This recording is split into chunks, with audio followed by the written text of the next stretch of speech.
Star Network is here.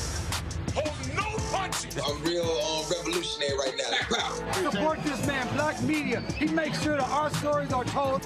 Thank you for being the voice of Black America, Roland. Stay black. I love y'all. All momentum we have now, we have to keep this going. The video looks phenomenal. See, this difference between Black Star Network and Black-owned media and something like CNN. You can't be Black-owned media and be scared. It's time to be smart.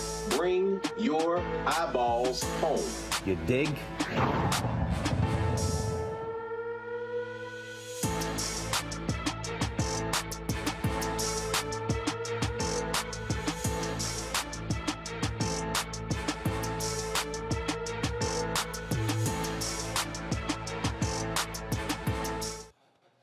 Let's go.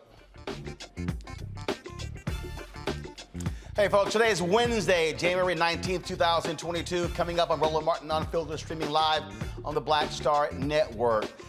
Senators are debating on the floor regarding the voting rights bill. Joe Manchin says, I'm not going to vote to end the filibuster. Senator Cory Booker lights into Republicans, especially Senator Tim Scott. We'll show you some of what took place. Texas counties are rejecting hundreds of mail-in ballot applications. And the problem is they can't tell people and notify them of that because they have to ask first because of the stupid voter suppression law they passed. In Benton Harbor, Michigan, the efforts to replace tainted water lines are progressing well. We have an update. The Missouri man who spent more than 40 years in prison for a crime he did not commit has filed a wrongful conviction lawsuit against the state. One of the Georgia white men convicted of killing Ahmaud Arbery has filed a motion for a new trial. We'll tell you what grounds he says he deserves that trial, plus a preview of the federal trial for former Minneapolis police officers in the George Floyd case set to begin tomorrow. Also, 3 Pennsylvania officers face multiple charges in the shooting death of a black 8-year-old girl outside a football game last fall. Folks, in our Tech Talk segment, sponsored by Verizon, Sankofa.org is gearing up for their HB 95 fundraising concert for the 95th birthday of founder Harry Belafonte. We'll talk with his daughter, Executive Director Gina Belafonte, about the initiative. Also, we'll talk about COVID. Last night, we had one doctor who is unvaxxed. He said, don't take it. But we have 3 other doctors who say, no, take the vaccine and also be careful because COVID is also causing significant issues, heart problems. We'll tell you about that. Plus, a special tribute to a fashion icon, fashion journalist, André Leon Talley, who passed away yesterday at the age of 73. Folks, it is time to bring the funk on Roland Martin Unfiltered on the Black Star Network. Let's go. He's got it. Whatever the miss, he's on it. Whatever it is, he's got the scoop, the fact, the find. And when it breaks, he's right on time and it's rolling. Best believe he's knowing. Putting it down from sports to news to politics. With entertainment just for kicks, he's rolling. It's on Go Roll, y'all. It's Roland Martin, rolling with Roland now.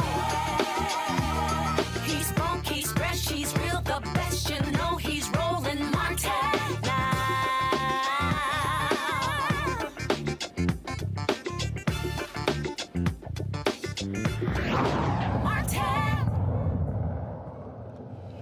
This is a live look at the United States Senate where Montana Republican Steve Daines is now speaking, one of the numerous Republicans speaking out against the Democrats' voter bill, the For the People Act and the John Lewis Act. Of course, Democrats want to stop they want to actually end the filibuster to create a carve-out to pass the voting bill. The problem is no Republicans are going to stand with them. And then, of course, you have Senators Kyrsten Sinema and Joe Manchin, who've made clear they are not going to stop it as well. Arizona Senator Mark Kelly, he stepped up today and announced that he indeed would support the end of the filibuster for the purpose of passing the voter bill.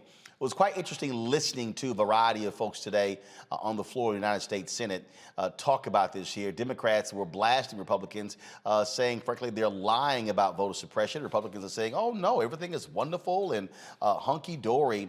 There was quite the exchange change is I want to show you this here. So Senator Tim Scott of South Carolina, he stood up and gave his perspective, and he talked about, him growing up, in the South and how these things have changed and all of this.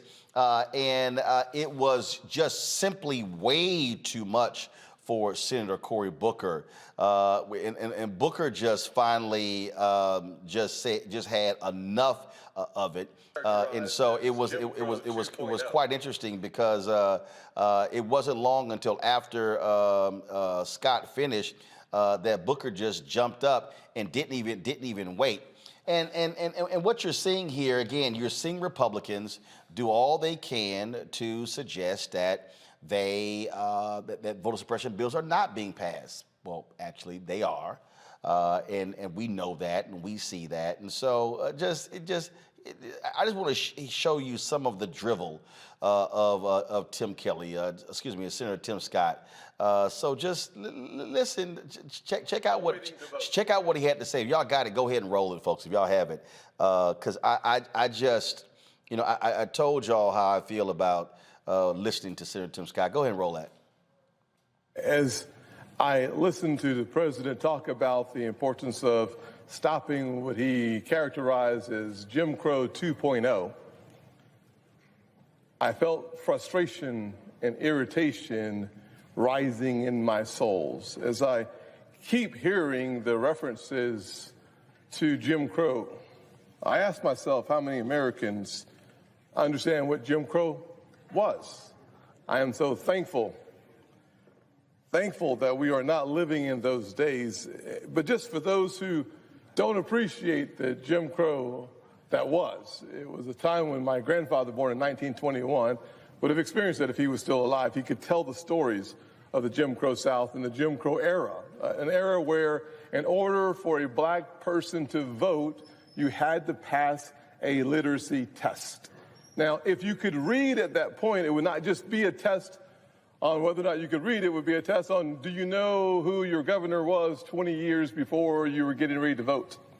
It would include the threat of being lynched, literally killed, because those in power wanted to stop black folks from realizing and fully participating in the greatest nation on earth and exercising what I believe is a fundamental responsibility and right of Americans, the right to vote.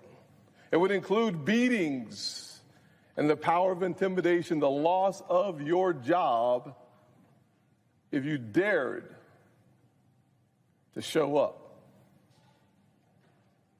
to vote.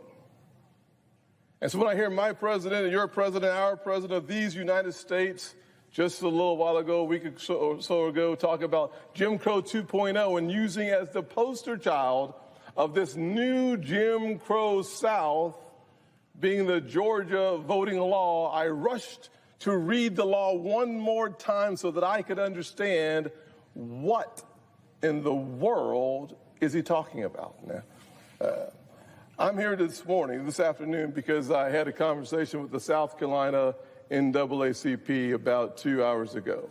And they encouraged me to come to the floor and make my comments as public as possible so that people understand what I have read in the Georgia law and compare it to the Jim Crow South. So what we know about the Georgia law, and I've read the law, what we know about the Georgia law is the controversy that the president spoke about and that we heard members of Congress speak about over the weekend is it is illegal to get water while waiting to vote. Now, that claim has been proven false. It is not illegal to get water while waiting in line. That is false. The only time you can't get water while waiting in line to vote, according to the Georgia law, is if there's a partisan, someone campaigning for someone, you can't bring them water. But if you are an election... Pause. That's a lie. No, leave it right there. That's a lie. It won't even allow third-party individuals, nonpartisan groups, to actually hand out water. They don't want people being able to access food and then dealing with water because they like those very long lines. Go ahead and run, Senator Tim Scott. Go ahead, come ahead and run more lines. Or a relative, you can of course bring the person water. So that was completely false. But if that is the threshold of the new Jim Crow era, it looks nothing like the past. However, even that is false. What else is in that Georgia law that is supposedly the poster child of voter suppression? It allows for early voting, to include now the souls to the polls, where you have Sundays where you can vote early. As a matter of fact, 17 days of early voting, more early voting than the president's own home state or New York. It allows for mail-in ballots without an excuse. The same thing that was turned down by the voters in New York. Okay, pause. What Senator Tim Scott did not say is that the Georgia law stipulates that, again, I can drop off my ballot, but if I have a loved one, a mother or a father or a grandmother or grandfather, I cannot drop off their ballot in the ballot drop box. He also did not say that at Georgia has reduced. They had more than 110, 120 ballot drop boxes. They reduced that to under 30. He conveniently left that out. Y'all go ahead. No excuse. On demand mail-in ballots is now the law in Georgia. New drop boxes. That pre-pandemic, it was not legal to have a drop box in Georgia. Now it is legal to have a drop box in Georgia. And voter ID, supported by at least 60% of African Americans, 60% of Hispanics, 60% or more of the majority population. After going through point by point and realizing in South Carolina the minority turnout was stronger than the overall turnout in South Carolina, and 2 of the 3 African-American senators in the United States Senate today, 2 of us, represent those southern states. It's hard to deny progress when 2 out of 3 come from the southern states that people say are the places where African-American votes are being suppressed. Wait a minute, he is literally trying to include Pastor Raphael Warnock in his speech, the same Raphael Warnock who has consistently spoken out in favor of passing this bill. That was a bunch of bullshit you just heard from Senator Tim Scott. In fact, Senator Cory Booker of New Jersey was so pissed off that he actually jumped up and spoke out of turn because he was so offended by what he heard coming out of the mouth of one of the 3 black U.S. senators. This is how Booker responded to Scott. Madam President. The senator from New Jersey. I have deep and tremendous respect for my friend from South Carolina. I'm not a senator from the South, but my family hails from the South. From Monroe, Louisiana, to Alabama, to North Carolina. I know my roots, and I know the challenges of Jim Crow, and thank God we are not in a time of Jim Crow. The history that my friend talked to, I know this history, and I know my colleagues in the Senate know this history. We're all not blind to what happened in terms of racial oppression going back to the founding of this nation. The Constitution that people have been waving around, it's hard not to read that and not see that many of the compromises were based upon an acquiescence to that original sin of this nation, in slavery. We know the violence of what he said and talked about. I'm frustrated that we can agree that there has been overwrought language on both sides of the political aisle around this issue, but we should be focusing on the facts.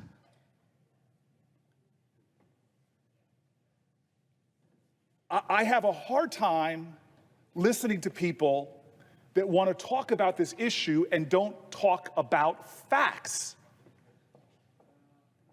In the United States today, it is more difficult for the average African American to vote than the average white American. That is not rhetoric, that is fact. We know that black voters on average are forced to wait online twice as long as white voters. We began this session today swearing an oath to that flag, saying that this would be a nation of liberty and justice for all. Where is the justice in a nation that there is, on average for a black person, twice as long to vote? It's factual, but let's keep going, because I heard my colleague speak. During the 2016 presidential election, residents of entirely black neighborhoods waited to vote. They were 74% more likely to spend more than 30 minutes at their polling place relative to residents of entirely white neighborhoods. That's a fact. Similar racial disparities were observed right before the pandemic. In the 2018 midterm elections, a Brennan Center report found that Latino voters waited almost 46% longer than white voters, and black voters about 45%. The report also found that Latino and black voters were more likely than white voters to wait in the longest of lines on election day. You could go into state after state and you will see who waits factually on longer lines. Georgia. Are we going to reduce this to just being about water? I find that law offensive, but that's not the thing that offends me most. You want to know what's going on in Georgia right now? They have a historical pattern of dwindling polling places in the diverse areas, with some voters in Georgia waiting up to 10 hours in predominantly black neighborhoods. Think about this for a second. You want to talk about voter suppression? You're working a job, you're taking care of young kids, and you're going to give up a day's salary in Georgia to vote? You want to talk about a modern day poll tax? And my friends on the other side are saying that race is not an issue here? I'm going to continue with facts because I was flabbergasted that someone could stand up here and say there's not a different experience for blacks and whites from voting. I'm just going to continue to read the facts. Since Shelby v. Holder, that eviscerated the Voting Rights Act that people like Goodman, Cheney, and Schwerner died for, black voters in Georgia have faced disproportionately longer lines and fewer polling places. The average number of voters per polling place have grown 40% in diverse Atlanta metro since 2012, and voters in black neighborhoods waited nearly 10 times as long on average after polling places were closed in neighborhoods. I'm looking for amen from my colleague from Georgia. I mean, in what country are we where a certain minority in predominantly minority communities has to wait 10 times as long? And so when you read, and I've heard my colleagues read these laws, they read, well, what's wrong with having no drop boxes because, hey, we didn't have them before the pandemic. What's wrong with not having that many days to vote by mail? What's wrong with these things is obvious because they're not designed for voter protection. They're not designed to help voters have more access to the polls. They are designed to suppress the vote and create these longer lines. That is the obvious result. And if you can't see that, I'm flabbergasted. I'm sorry, it's hard. This is not my turn to speak, and forgive me to my colleagues, but I am flabbergasted that the Republican Party, the party of the 14th Amendment, the party that once fought for equal access to the polls, is now creating this ruse that every 19 states, that the states that are passing these laws, 19 states, this is not about voter protection. Donald Trump's own person said this, the last election was the safest, most secure election in American history. This is not about in-person voter fraud. Study after study has shown that you're more likely to be struck by lightning. This is about lies. I'm sorry, this is about lies, and they're targeting groups. I'm going to go on with the facts, but I just want to talk about students for a second. I heard Senator John Tester. I've heard my colleagues from New Hampshire. And they're not hiding the ball, folks. They're not trying to tell us, oh, we're concerned about it. As early as 2011, state Republican House Speaker at the time in New Hampshire, Senators, you know William O'Brien? Can I get a hallelujah there? Promised to clamp down on unrestricted voting by students, calling them kids voting liberal, voting their feelings with no life experience. I hear what you're saying, that this is, these laws are innocuous on their face. But if you start looking at the legislative record, you see groups are being targeted in this country. Polling places are diminishing on college campuses. Voter ID laws are being created so complex in Midwestern states that they're saying you can't use a 4-year ID, it's got to be a 2-year ID. That's some of the laws that are being passed. Can somebody be a witness on that? And I hear this rhetoric where people pull out one law. Well, look at this law. This is just about shrinking the days, or this is so innocuous on its face. And I know there are people at home thinking to myself, hey, that doesn't sound like a big deal. Maybe Republicans have a point. No, let's return to the facts. I'm going to go to Texas because I heard the senator from Texas accuse this body of creating rhetoric that was divisive. You want to know what's divisive to a country that says e pluribus unum above where the presiding person is? You don't want to know what's divisive? Is telling people in the Congresswoman's state that if you live in a predominantly minority area, we're going to remove polling places and change laws so that black folks disproportionately are waiting 5, 10, 15 times longer. All right, hold tight. Now, I'm going to go live right now to the floor of the United States Senate because you have Senator Ben Ray, who was just thrashing the Republicans as well. I'm going to come back to Booker, but I want to go live to the Senate right now. Watch this. And poll workers, because of threats against their lives, due to conspiracy theories and lies pushed by the former president. The Freedom to Vote John R. Lewis Act will protect the vote of working families across the country. And only one archaic parliamentary measure prohibits all this progress. The filibuster does not increase deliberation in this chamber. It does not incentivize compromise. So while some claim that amending the filibuster will further the country's division, I disagree.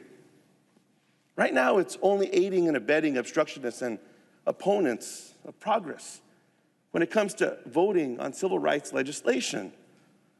While the filibuster is not mentioned a single time in the Constitution, it is too... Interruption. Thank you. Mr. President, I ask unanimous consent that the cloture vote on the motion to concur be at 8 p.m. Is there objection? Without objection. Thank you. I appreciate the courtesy of my colleague. Senator from New Mexico. We had no choice but to do it at 6:30. So The importance of us being here today goes right in the face of having this conversation and have debate. And I appreciate my Republican colleagues who've come to the floor to engage in some debate and some colloquy. I, like Senator Kaine, came to the Senate a bit naive. I thought debate happened here all the time. Just heard that. You just heard Majority Leader Chuck Schumer say initially there was supposed to be a 6:30 vote to end cloture, which really means end this debate and invoking the filibuster to move forward. That vote will actually take place now at 8 p.m. I want to go back to Senator Cory Booker's, go back to his speech, and then I'm going to go to my panel because he just completely destroyed Tim Scott.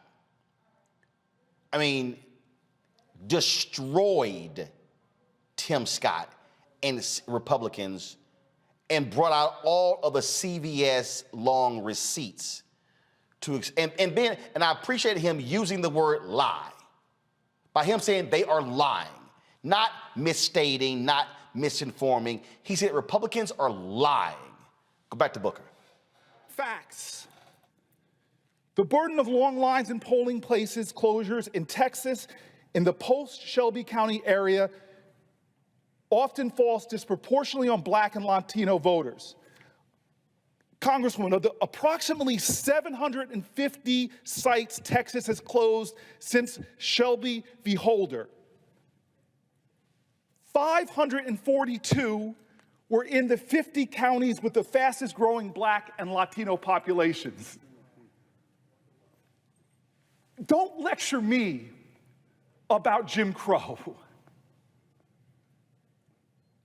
I know this is not 1965. That's what makes me so outraged. It's 2022. Okay, right there, he was talking to Tim Scott. Press play.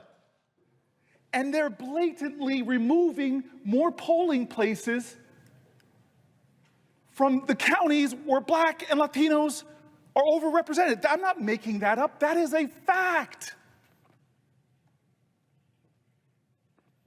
I'm not going to stop because I'm tired of hearing that this does not have to do about singling out certain populations in our country, students, Native Americans, and not others. I'm not accusing anybody. Please, let's not throw around the defense where we crouch into defensive postures. I'm not accusing anybody of being racist.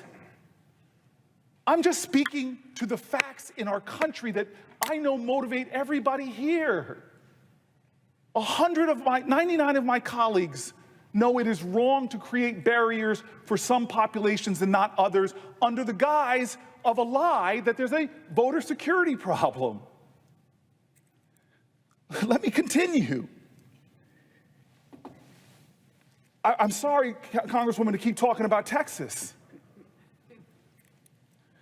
In the presidential primary on March 3rd, voters at the historically Black Texas Southern University in Houston waited not an hour, not 2 hours, not 3, 4, 5, waited 6 hours.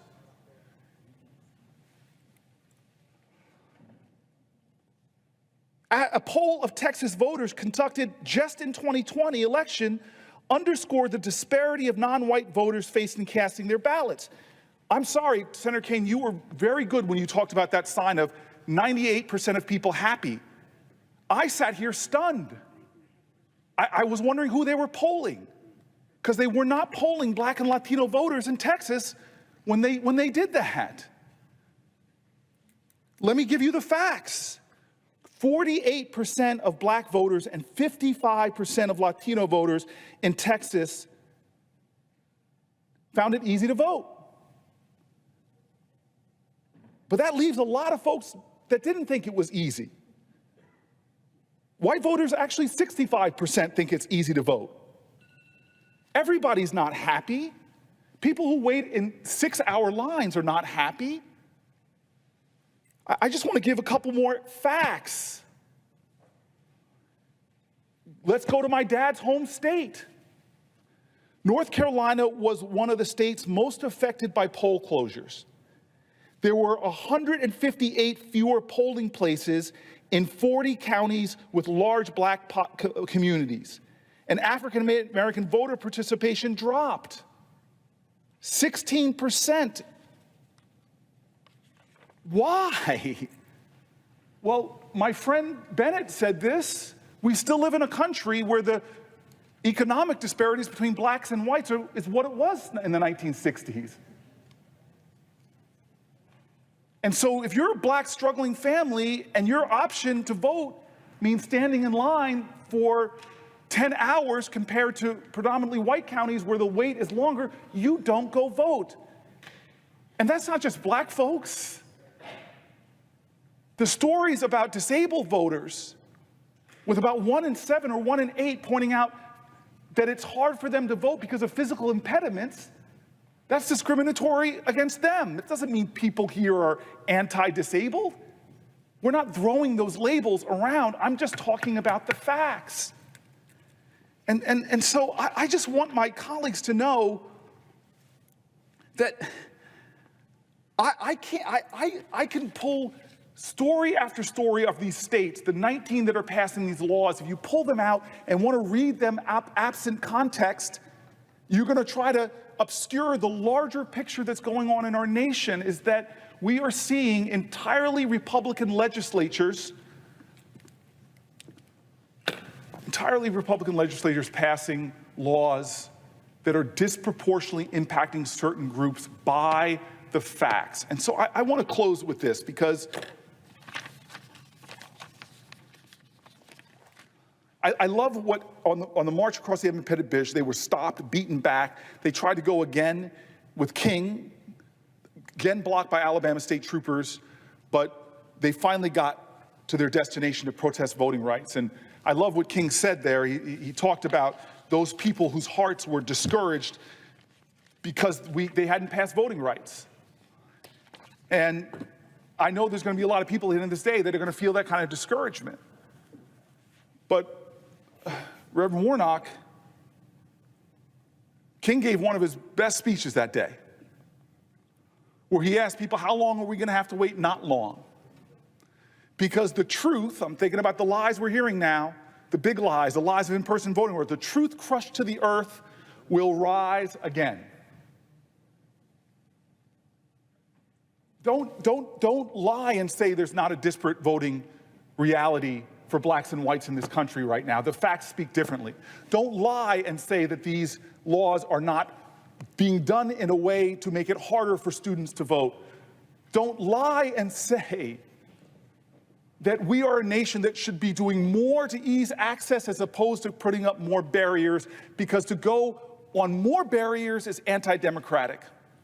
Those lies will not live forever.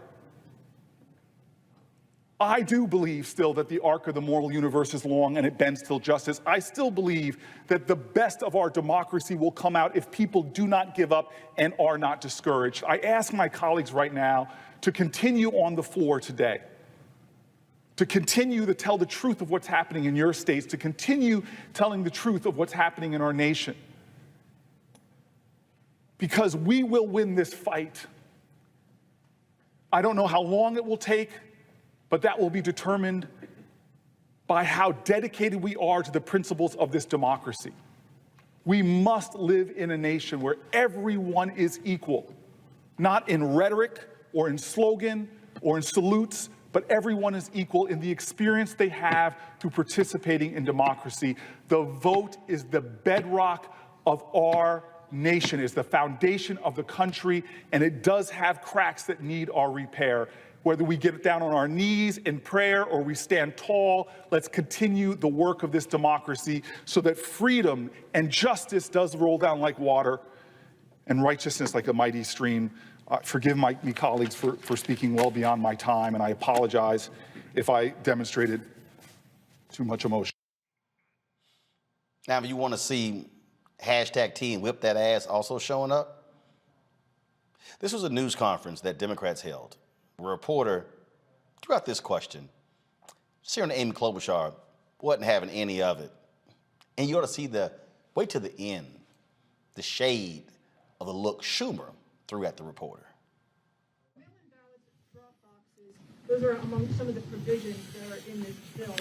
However, those started off as pandemic-related measures back in the day, and they were supposed to be temporary. How exactly did they fight racism at the time if they were supposed to be temporary and they weren't? Okay, whoa.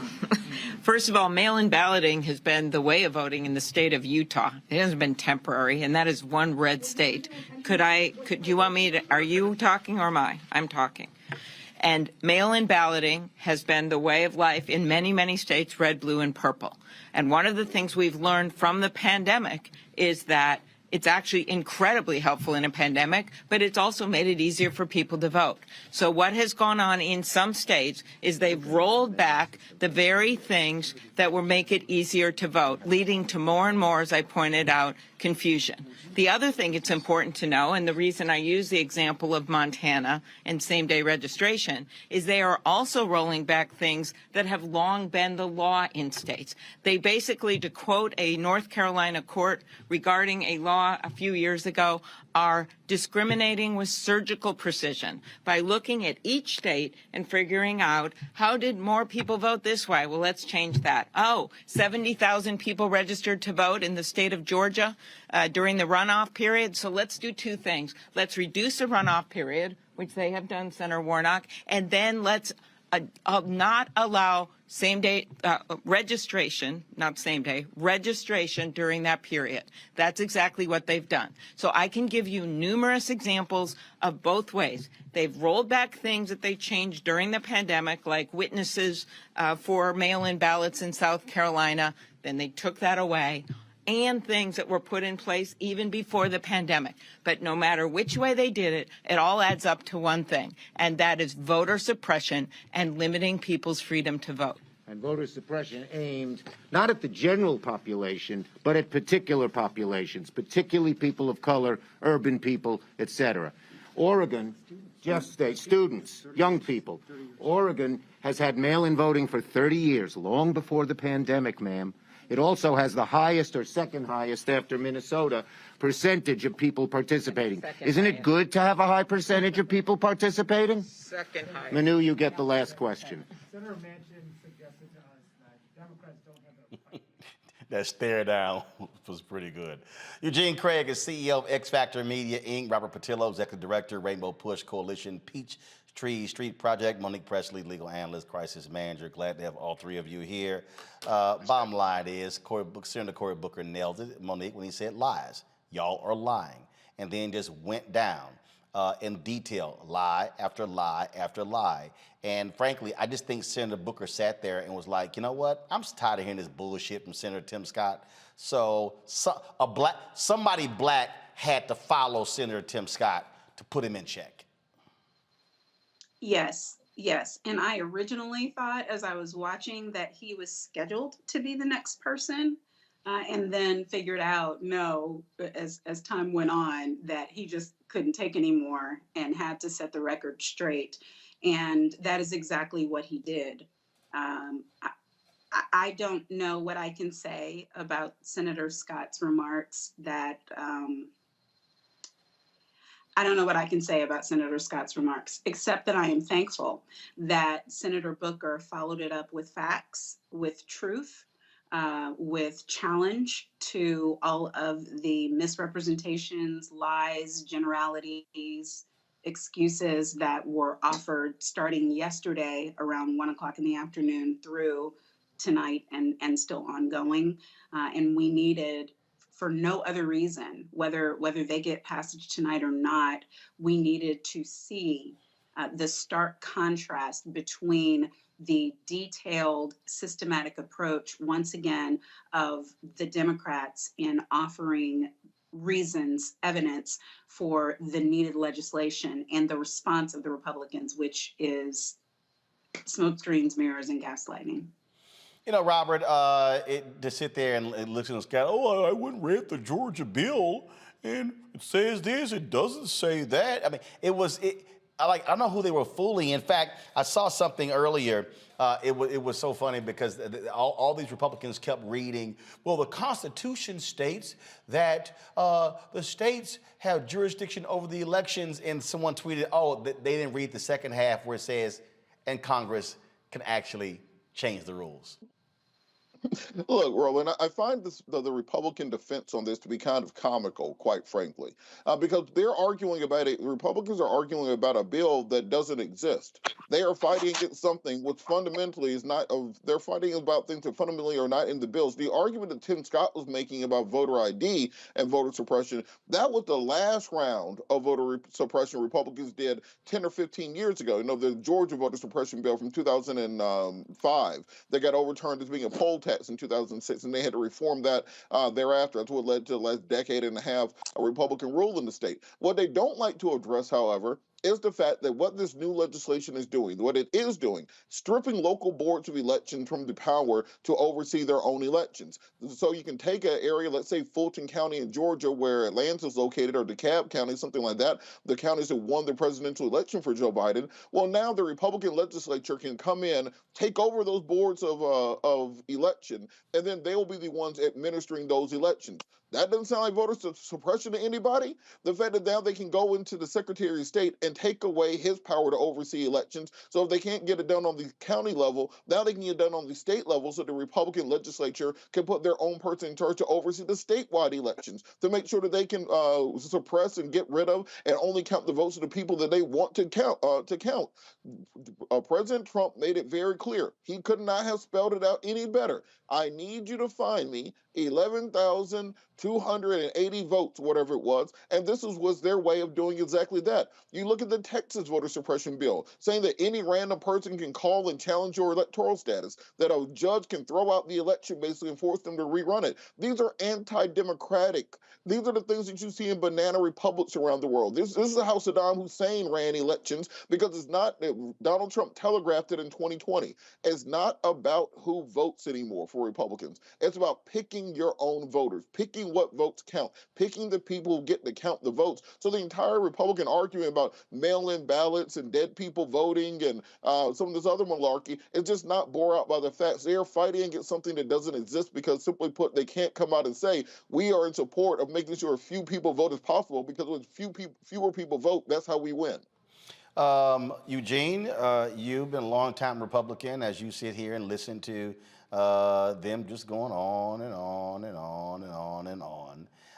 And the reality is they know what their colleagues are doing across the country. They know what's happening in state legislatures. The federal government is going to be in charge of the elections.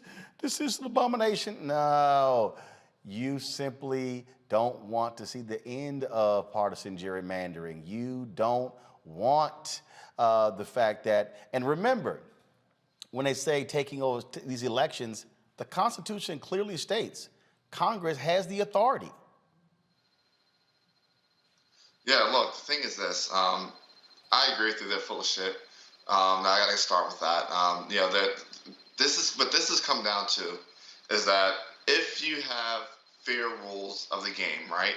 If, members of Congress, Republicans, Democrats aren't allowed to pick their voters, if you're able to check gerrymandering, if you're able to, have a clear playing field when actually come to casting ballots, Republicans know they're in trouble. They're in demographic trouble.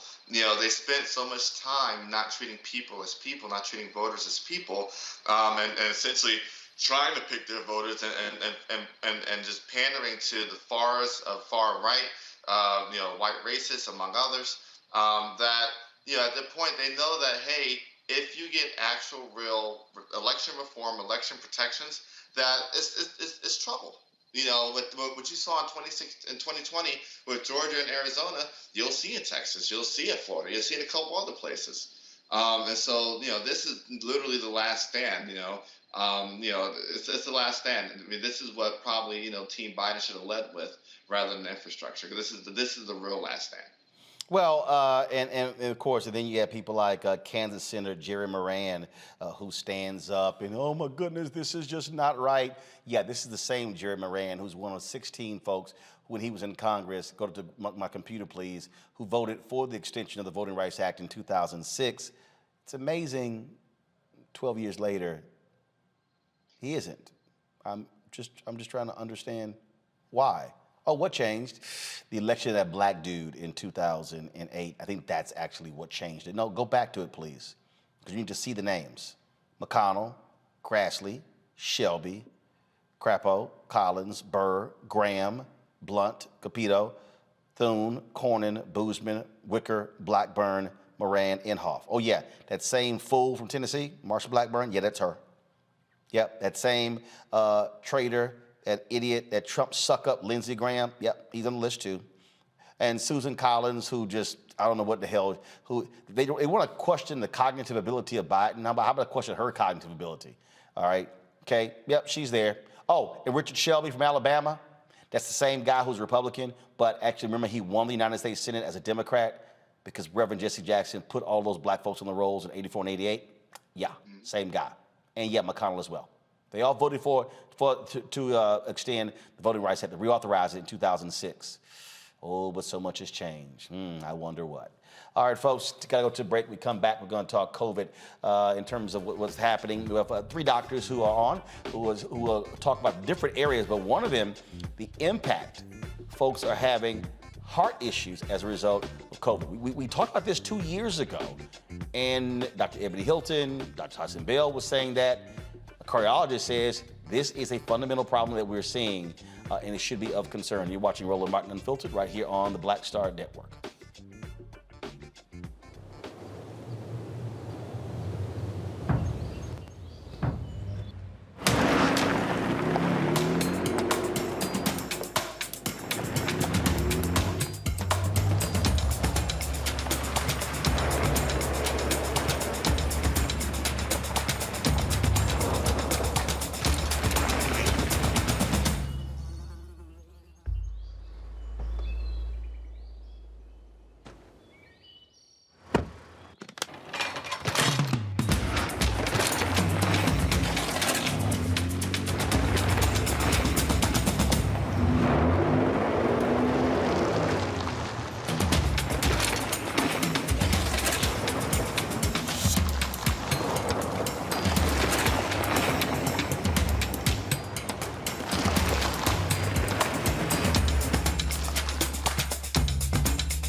Aretha and I met as a result of a friend of mine named Ben Vereen. She was standing in the mirror in front of, the lights go around the star mirrors, and dressed in white and getting ready to perform, and she was standing up and she saw my reflection in the mirror, and she gave a little, and I gave a little, The mutual admiration. Oh yeah, for sure. She expressed at that time that she wanted to, she had moved to California and she wanted to take lessons in acting. She wanted to do some acting. And I was, like I said, I teach. Right. I've been teaching for 12 years, And so I said, well, I teach acting. And if you want, come down to my classes. One evening, class was very disruptive. They were all at the window. Get back here, come on, we got a class, what are you doing? A limousine just pulled up, a lady got out in a fur coat. She walked into the class, and my first reaction was, you're late. And you told the queen she was late. She was. You wouldn't let her know, I'm the teacher. I'm serious. And I think that's what she came to find out. Was I serious? And I was. And so we became serious. Serious enough when you got married. That's as serious as it gets.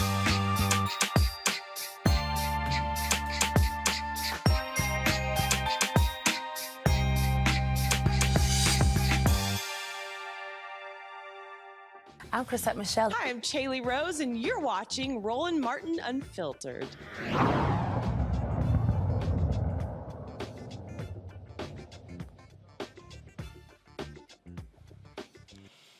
All right, but before we talk about COVID conversation, some breaking news.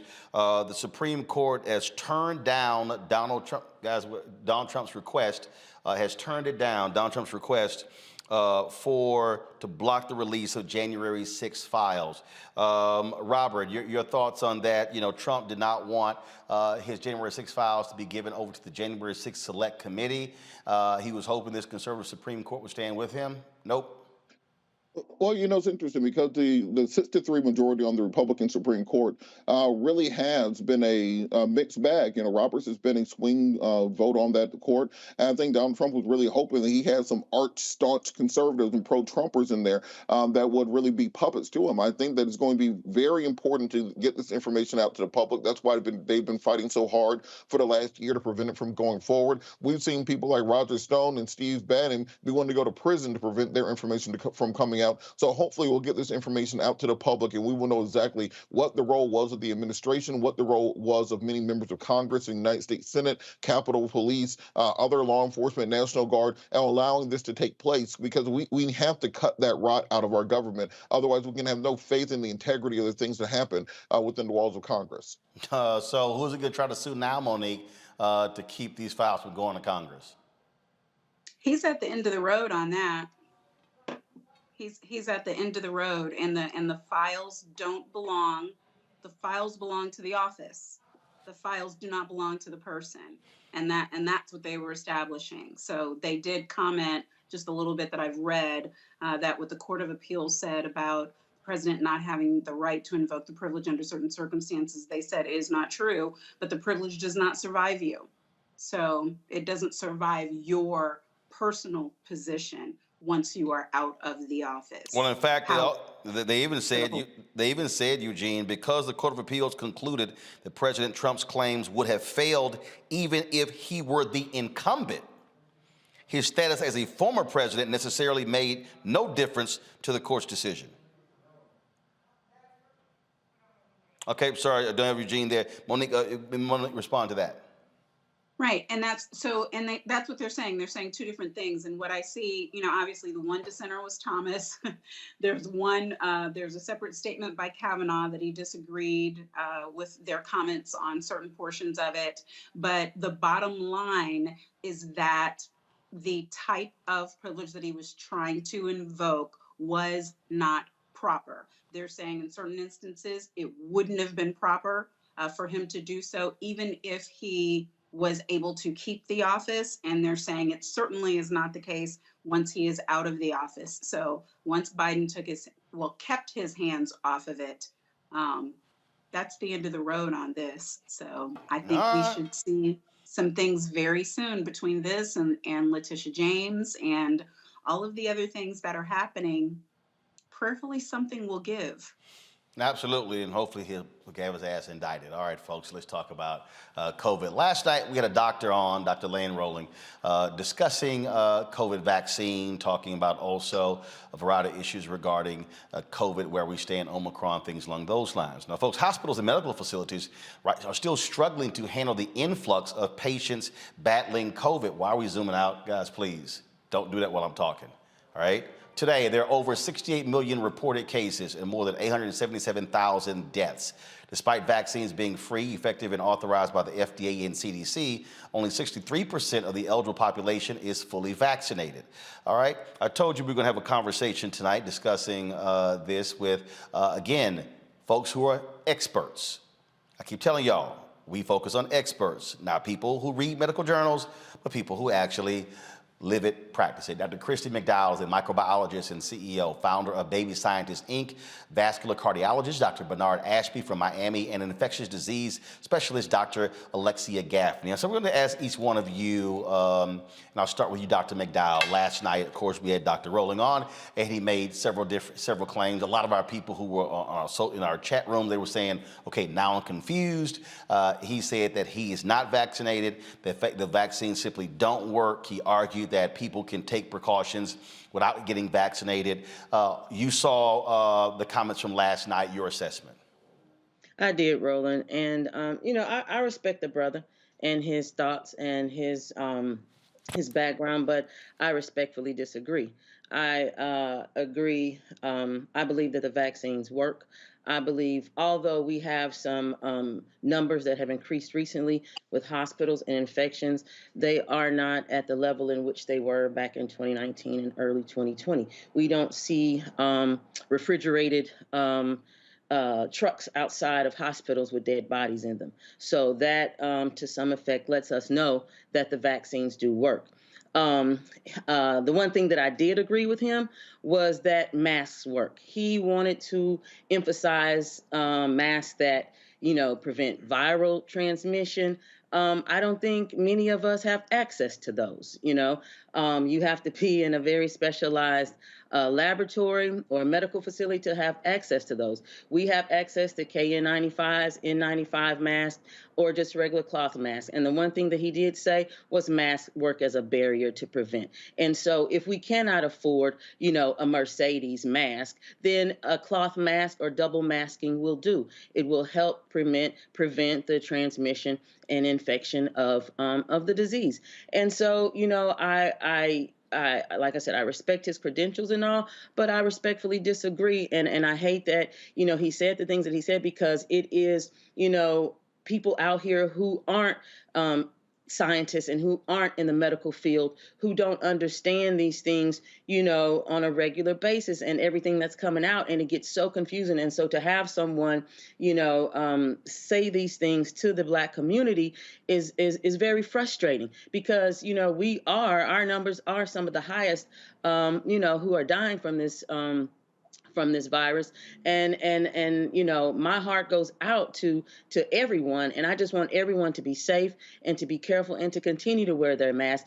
And if you have no alert allergy to the vaccines, please get the vaccine, because they do work. Because we even though everyone isn't vaccinated as they should be, it does give protection to the virus. And so and another thing is, like, when he says things like that in the Black community, that denigrates, one of the sisters who worked on the Moderna, Dr. Kizmikia Corbett, who worked on the Moderna vaccine. That sister, put her blood, sweat, and tears into the creation of that vaccine, and other scientists at the FDA and other pharmaceutical places around, and you just want to tip your hat to them, because those people worked hard to help us try to get through this pandemic as best as we can. And so the vaccines work. The men lie, women lie, numbers don't. I've got some people sitting here. Before I go to Dr. Gaffney, so guy goes, Roland, the woman speaking, she's not a doctor, and I'm like, she's a microbiologist. Do you even know what the hell that is? And so, Doc, for the people who have no clue what the hell a microbiologist is, can you just go ahead and just tell them? Yes, a microbiologist. I have my PhD in microbiology, immunology from Meharry Medical College, which is an HBCU in Nashville, Tennessee. Meharry Medical College only gives out graduate degrees, MDs, PhDs, dental degrees, and master's degrees. And so microbiologists, we study microorganisms like bacteria, viruses, and other organisms. And so I also have a concentration in molecular biology. And I've studied other infectious diseases such as prion diseases and things of that nature at the FDA and NIH. So that is, and the National Cancer Institute. I have also studied there. So that's why I keep saying you got to be beware of all of these YouTube, TikTok doctors. All right, Dr. Gaffney, you are an infectious disease specialist. You also assessed what you heard last night, your analysis. So I was deeply disturbed by the presentation of the notion that us being vaccinated is resulting in the appearance of variants or new strains of the COVID-19 virus. Mutations or variations are inherent to all viruses and bacteria as well.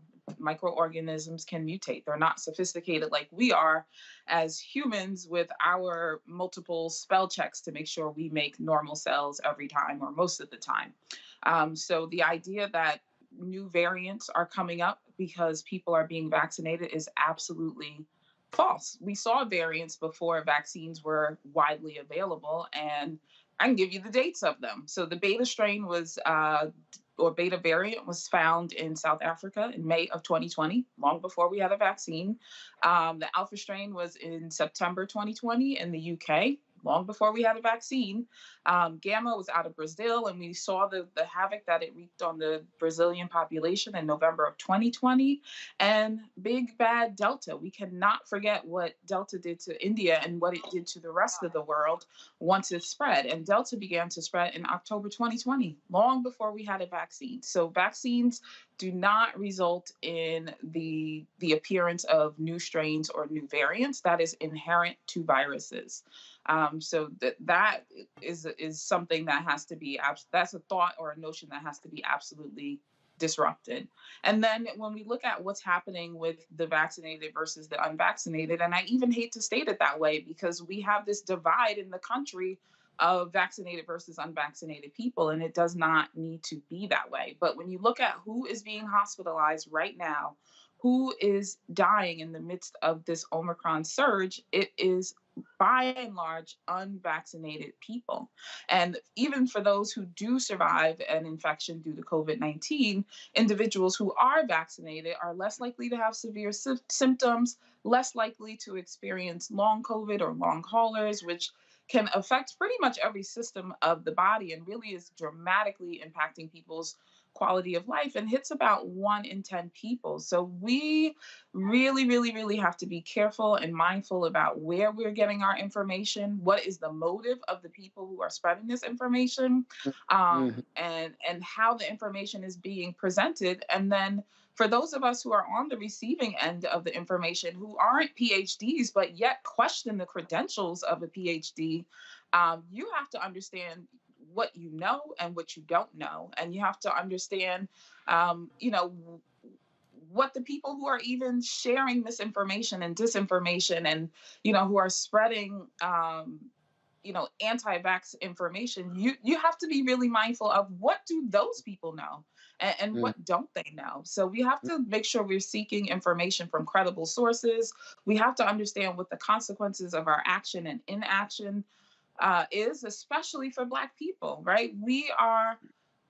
Men are more likely to die from a COVID-19 infection, right? But Black women are 4 times more likely to die from a COVID-19 infection. So how do we as a people with the least amount of vaccine uptake accept this kind of information and misinformation from people? The people are not looking out for us. They're not looking at the data, and they're not talking to people who are on the front lines, who are in the hospitals, who are in the emergency rooms, who are in the doctor's offices, taking care of people who look like us, right? The medical system has routinely failed us. Why are we setting ourselves up to go into a healthcare system that is completely overwhelmed, in some instances rationing care and picking and choosing who gets a vent or who gets what limited resources are available and expecting them to choose us? I refuse to place my health in the hands of somebody else, especially not someone who is saying things that do not serve me and do not serve my community and people who look like me.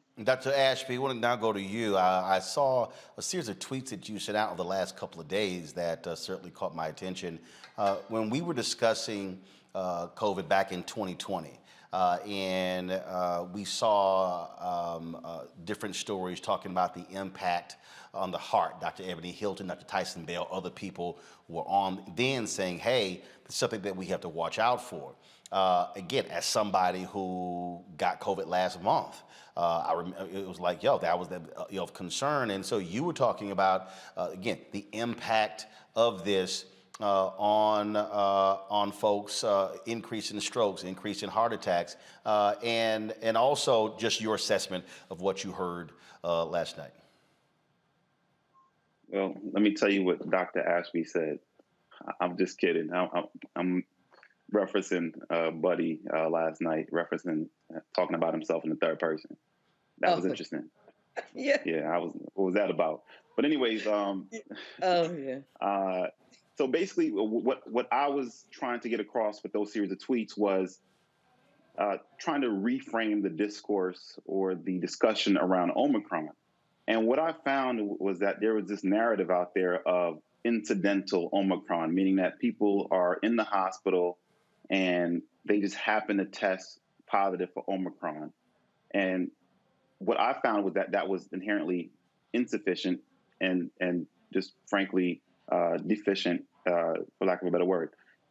What I noticed, and I'm actually on call tonight. I'm in my clinic right now across the street from the ER. And as I've been treating patients, what I found is that a lot of these patients who are presenting are coming in with various conditions like acute kidney injury, which is, damage to the kidneys, or heart failure, or, hyperglycemia where their sugar is high and they're diabetics. And they're being presented as such, but they then test positive for Omicron. And what I felt we were ignoring was the fact that Omicron at the end of the day is a virus that causes inflammation. And let me just be clear with some of the semantics here. You cannot test positive for COVID-19. And, I say it all the time, but the media always just says, they just say you test positive for COVID-19, but you can only test positive for the virus, just like how you test positive or just how you can get infected with HIV and you go on to develop AIDS, you can get Omicron and then develop COVID-19 or any of the other variants. But that's a brief digression. What I've noticed is that these patients are not coming in just because of their illness and testing positive. It was the fact that they had the infection and it tipped them over the edge. And in the US, we have a huge amount of chronic medical illnesses, right? We have a ton of obesity, diabetes, hypertension, hyperlipidemia, and we have lack of access to care. So there's a ton of people who are being mismanaged or don't have any access. There's a lot of diabetics walking around they don't even know. And so you just slap a virus on there and that leads to inflammation. These people present with various conditions. And to me, that part of the discourse was missing. And as a cardiologist, I've seen it time and time again in previous variants, and I'm seeing it now where patients are coming in with heart attacks, for example, and they just happen to test positive for Omicron. Well, we know that COVID-19 is an inflammatory disease. And so not only does it directly infect multiple organs, including the heart and the blood vessels, but it elicits an immune response that causes inflammation and does a bunch of things, including causing hypercoagulability, which is causing the blood to clot or thrombose. And that can lead to ruptured plaques or blocked arteries, which are essentially heart attacks if it's in the coronary arteries, or it can lead to a rupture of a plaque that's in the carotid artery. So, the prerequisite is to have plaque lining the artery. Then you throw some inflammation on top of that plaque, which then gets activated and clots, and then it can cause a stroke. So that's the mechanistic, foundation behind that. And that's just something that we were ignoring. And, how do you explain, and this is why I was getting frustrated, how do you explain the surge in hospitalizations? Yes, there's a decoupling of the hospitalizations with Omicron as compared to prior variants, but you're still seeing a surge in hospitalizations. And to simply say that most of those patients have incidental Omicron is just insufficient. And one last point is, I think a much better indicator of the impact of Omicron or the Omicron effect is excess mortality, as opposed to just looking at mortality directly related to Omicron. And so what we saw in South Africa is that the excess mortality increased by roughly 34%. I strongly suspect that it's going to be higher in the U.S. I've seen it firsthand anecdotally, but obviously we have to remain scientific in our analysis. But it's the way we let this particular variant rip through our population, and we're reaching nearly 1 million cases a day. That puts additional stress on our healthcare system, which is already short, has staff shortages. In addition to the fact, again, that we have a lot of individuals with chronic medical illnesses who are presenting to our ER and unfortunately not getting adequate care because of, again, multiple factors. I'm going to pull a panel into this in a moment to ask some questions. But I got to ask each one of you, because this is the most basic thing I keep getting. Okay, what do we do? What do we do? How are we supposed to proceed? how are we supposed to move forward? Look, when I tested positive last month, I had a staffer who tested positive, and then what we did was we went virtual for 2 weeks. It was around Christmas and New Year's anyway, and so it made sense. And so, okay, fine, we come back, we're here 2 weeks, then one staffer tests positive, send her home, and so then it's like, well, do we now go back to isolation? What do we do? You hear from the CDC. Then, of course, now there are conferences and there are concerts and people are going to football games and whatever. You've got Mardi Gras that took place. You've got, the Essence Festival, the NAACP Image Awards was supposed to be at the end of February. They announced it's going to be live, but there's going to be no studio audience, presenters in person, no one else. The Grammys, they postponed it from the Grammys. They moved to Las Vegas. And so people are just sitting here going, okay, fine. What do we do? How are we to proceed? Should we be wearing gloves? Should we be wearing masks? Should we be covering our eyes? What in the world, how should we be proceeding in 2022 to deal with this? Dr. McDowell, you first. Very, very carefully. Now, I say, proceed as we did before. Nothing is 100 proof. The mask, the hand sanitizing, the distance, all of these concerts and events, I deem them dangerous. I would not attend them myself. I'm a little shaky going into my classroom with 24 students. Just be cautious, wear your mask, hand sanitize, and keep your distance. That is, and stay away from mass crowds, only go to the grocery stores and other stores when, 100% necessary, if you have to, still utilize, different, apps that can bring you your food and things. And I know we want to go to restaurants. I know we want to go to these things, but we are still in a pandemic and people are still dying. And it also, I say err on the side of caution at all times. And if you value your life, do it. Take precaution. Don't take, those chances because, the chances you take, you may not get another chance to make it. Dr. Gaffney. So we have to remember that there's lots of decisions to be being made right now, and some of those are public health decisions, and some of those are financial decisions in good old capitalistic America. So, when concerts are allowed to go on and sporting events and all of these mass gatherings, that has nothing to do with public health. It's actually not at all in the interest of public health. And I think we have to be very mindful of that. We shouldn't feel like, the doctors and, whoever else is allowing us to do these things, it must be safe. No. As someone's infectious disease doctor or primary care doctor, high risk, low risk, no risk at all, I am telling people, do not take chances with this virus. Do not say, well, I'm just counting on my immune system. I think I could beat it. You know what? There's parents of children who probably felt the same about their children. There are healthy young adults and older adults and even vaccinated people who felt like they could just beat it and they took a chance and they're not here to see another day and see, parts of their life that are so much more important than sitting at a restaurant or a bar or going to a concert right now. We will be able to do those things eventually, but right now we need to proceed with the utmost precaution. Double mask, wash your hands. I don't agree with wearing of gloves outside in public. And that is because I have observed people with gloves touching any and everything, including their face, their eyes. I've seen people, take the glove off with their teeth and all kinds of crazy things because we're just not mindful of what we're doing. But people tend to be a little more mindful of the fact that they went up and down the aisles of the grocery store and touched the cart, and they will clean their hands and, when they get back in the car. But, those gloves are just picking up germs and taking them with you. So definitely double mask. If you have a plain surgical mask, put a cloth mask on top of it. If you are double masking, put your better mask closest to your face. So is that if that's a surgical mask or a KN95 or a N95, if somehow you have your hands on that, then you put that on first, and then you might put a surgical mask or a cloth mask on top of that.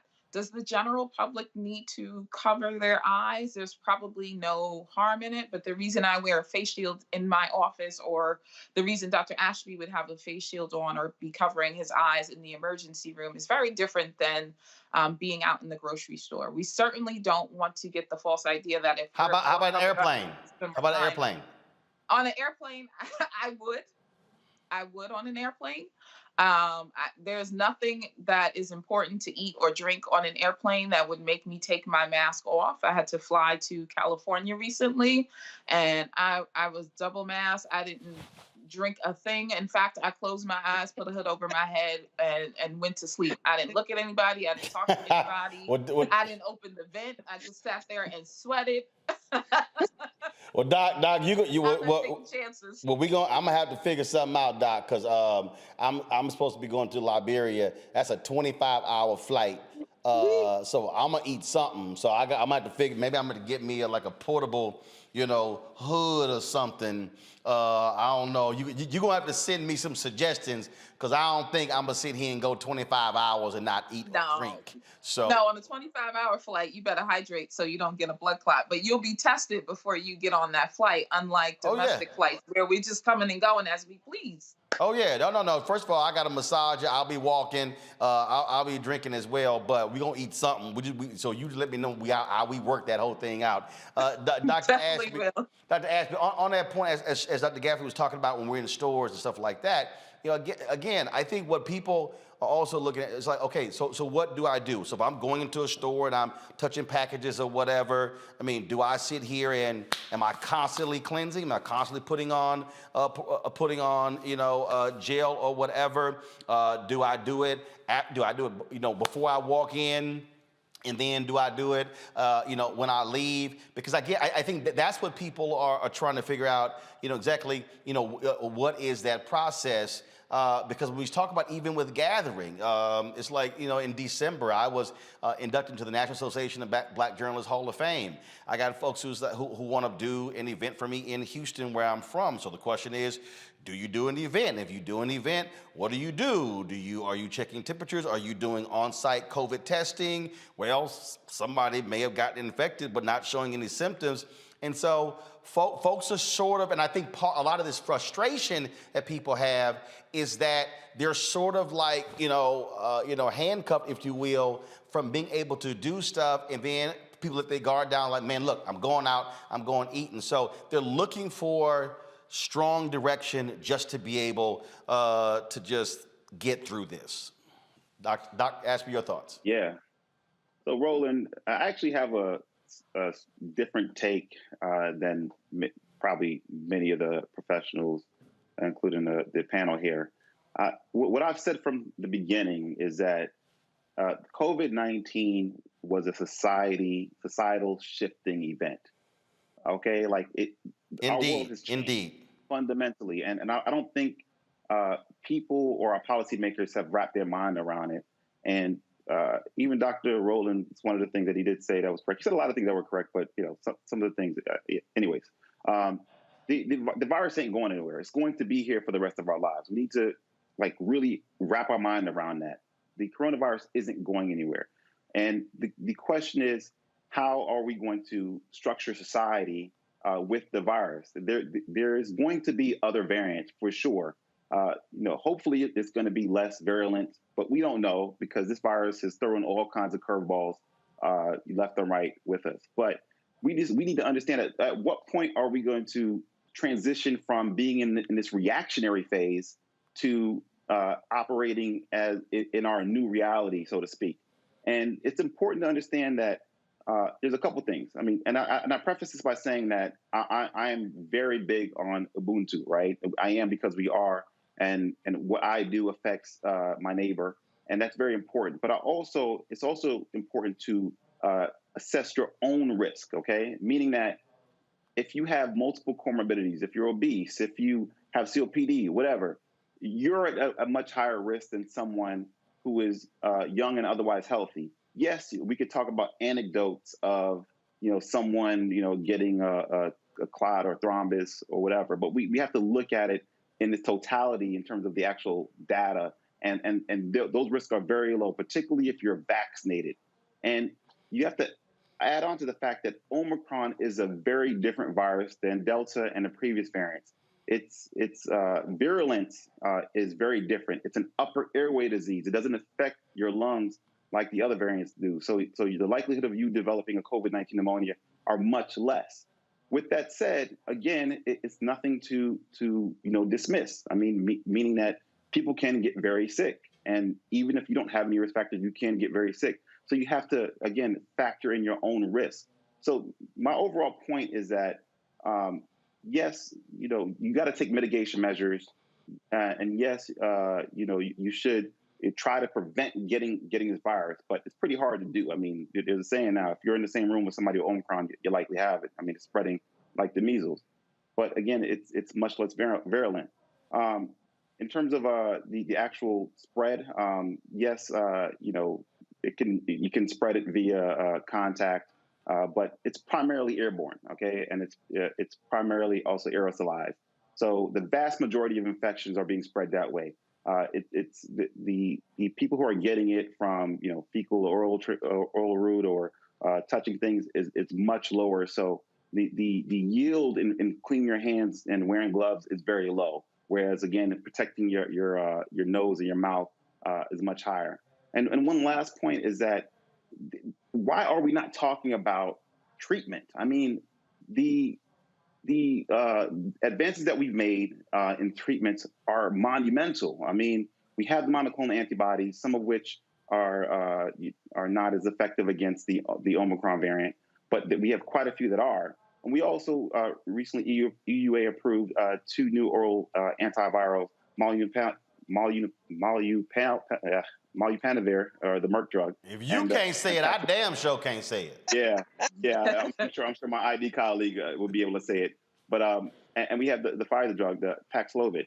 Paxlovid is a much more superior medication, and it's an oral medication. Why are we not talking about this? And this is unique to the Black community. Like, most Black folks I know don't know anything about monoclonals. They don't know anything about oral therapies, and these are therapies that should be given early on. As far as I'm concerned, COVID-19 is an outpatient disease. Okay, if you're getting hospitalized, if you're dying from COVID-19 at this particular juncture in the pandemic, that represents a failure of our system, which we all knew it was failing before. I mean, I'm a cardiologist, and just look at heart disease and cardiovascular disease in general. 80% of that's preventable, yet people are still getting it left and right. That's a whole nother discussion. My point is that we need to, start figuring out a way. How do we function in society with this virus here? And one very important aspect of that is deploying early therapy and linking that to even getting tests. Because you don't even want to wait until you get symptomatic. You want to get the therapy early on. The earlier you get it, the more effective it is. And not only is it helpful for you in terms of decreasing your risk of hospitalization and death, it's also a public health good, meaning that it decreases your transmissibility, and meaning the amount of virus that you transmit, and the period at which you're infected. So I just think we need to stop, being in these two different categories, because, yes, we need to get vaccinated, but we got to stop beating a dead horse. I mean, the people have pretty much decided whether or not they're going to get vaccinated, and we can still talk about it. We can still educate folks on it, but to talk about vaccination at the expense of early intervention, to me, is doing everybody a disservice, because that could save a lot of lives, particularly in the folks who have put their foot down. And what you're seeing in the white populations, particularly Trump supporters, especially in Florida, because Ron DeSantis is promoting monoclonal antibody therapy, a lot of those people who are against vaccines are getting this synthetic monoclonal antibody, which makes no sense, based on logic, but at least they're getting the therapy and we are not. And the numbers are dismal. And it's unfortunate that the CDC is not tracking this at all. And I can only reference one small study, which basically showed that less than 4% of Blacks were getting monoclonal therapy. And there's also a systemic barriers related to it, given how it's distributed mainly at the hospitals, which who put these onerous barriers in access, and that's something that New York tried to circumvent, and that's and Trump attacked them for that. But there really is some disparities there in terms of race and obviously economic status. Questions, Monique Presley, she has a question, and she sent me a text. She's like, I'm confused what the hell going on. Monique, go ahead. Yes, and I had an expletive. Thank you for trying to cover for me. Listen, I'm vaxxed, right? I'm boosted. I'm wearing my mask. I get that you all agree that those things should be happening. But it sounds after that like something of a crapshoot. And I'm trying to assess based on each of you, your individual device, where there is consensus, where there isn't, where you disagree with the CDC. I don't even pretend. I mean, my friends call me WebMD, but that's just because I look things up before I say go to the doctor. I don't pretend to do, I do law, but when people come to me for advice, I give it. And what I feel like in this entire process, which I understand is a process in a situation that nobody's ever been in before, but what I feel like we don't get is just advice. Do this, don't do this, do this. And we get you saying from your best medical opinion and that nothing is foolproof. But for instance, I thought I heard one of you say, now isn't the time to be at the concerts or at the restaurants and if that's true, in the middle, I'm sorry, I forgot your name. Dr. Gaffney. Dr. Gaffney. Is that churches too? Should people not be going there? And is that schools too? I have 3 teens. Should they not be going there? Or should people be going all those places masked? Or is it a question of social distancing? What are the thoughts? School, church, work, social events. What do we do?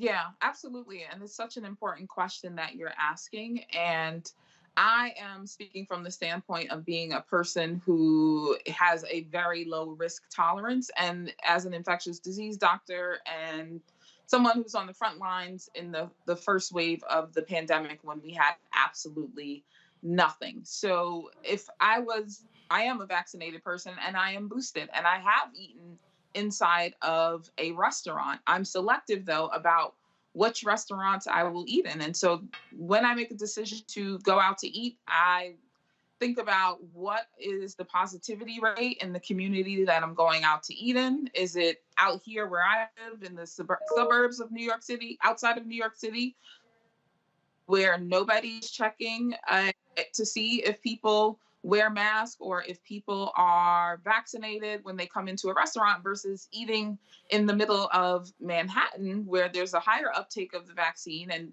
people have to produce a vaccine card in order to go into the restaurant. I find that those are folks that are probably like me and maybe less likely to take a risk. And so I will eat inside of a restaurant. Anyone else want to jump in? Yeah, Roland. I would like to jump in really quick. Can you hear me? Yeah, go ahead. Yeah, so Dr. Gaffney froze, so go ahead. Yeah. So assuming that you don't have any chronic medical illnesses, your risk of having a severe, a poor outcome or severe disease is incredibly low, especially with Omicron. Okay. Yes, you may get sick, and that's very possible. But we have to, again, put things into context, okay? The vast majority of individuals that are getting hospitalized or going to the ICU are those with chronic medical illnesses. And if you have those chronic medical illnesses and you're unvaccinated, you have a much higher risk, okay? And so, again, we have to figure out how are we going to live our lives. And as far as you're concerned, the lawyer, I forget your name, I didn't catch it. That's Monique. Monique, your risks are incredibly low. Like you have to again assess the fear or the actual risk, and not let fear overstate that. You have to live your life. And now, if you were living at home with somebody who is on chemotherapy and very on dialysis, it's a different risk benefit analysis for you. But on top of that, you have to also understand what your options are. And for me, like my concern for getting Omicron is super low. Like my concern for my 2-year-old getting Omicron is super low. But again, if you look at it on a mass scale, it becomes an issue. Okay, it becomes a real issue. Hold on. So is your concern it's super low because of this protective barrier that you sort of created? No, it's because I'm vaccinated and I'm otherwise healthy. My risk of having a poor outcome for Omicron is much lower than somebody who's 80 years old, has heart failure, and is unvaccinated. And so I'm fully vaccinated. I'm otherwise healthy, and I know Omicron ain't Delta. Okay, it changed the equation, and that's why I try to look at things from an outcome and a policy level. And that's also my background. And sometimes you have to understand you don't want to have policies in place that could actually make problems worse. And that was actually a factor in the CDC's decision because they also understood this. The CDC understood that again, Omicron ain't Delta. And then, besides the fact it's capitalist and all these other things going on, that was certainly a factor. Got it. But we have to understand like that in the hospital setting, we were short-staffed. And if you had people quarantining for 10 days and you have a hospital surge, people are dying because of high nurse-to-patient ratios. They're dying because of staying in the ER all day and getting infected there. And so you have to, again, do a more sophisticated risk-benefit analysis and you can't just look at the direct impact. So again, this is where policy and immunology and virology and all this comes together in addition to political ideology and all these other factors that are going on. And that's why I mentioned early COVID-19 treatment is incredibly important. Just before I go to Eugene, Vice President Kamala Harris is traveling to the Capitol to oversee the 8 p.m. vote on the Freedom to Vote in the John Lewis Act. So I just want to let you know that, as Senator Chuck Schumer said, the vote for closure is supposed to start at 8 p.m. We'll have it live. Eugene, question. What's your question for the panel? I guess my question for the panel is this. Look, outside's open. Outside's open at this point. But we're still dealing with the situation, at least here in Maryland, with 3,500 people are hospitalized right now. Most of them are vaccinated. I mean, what is it going to take to slow this down at this point, besides mandating the vaccine flat out, right? Let's see here. Dr. McDowell, you want to start?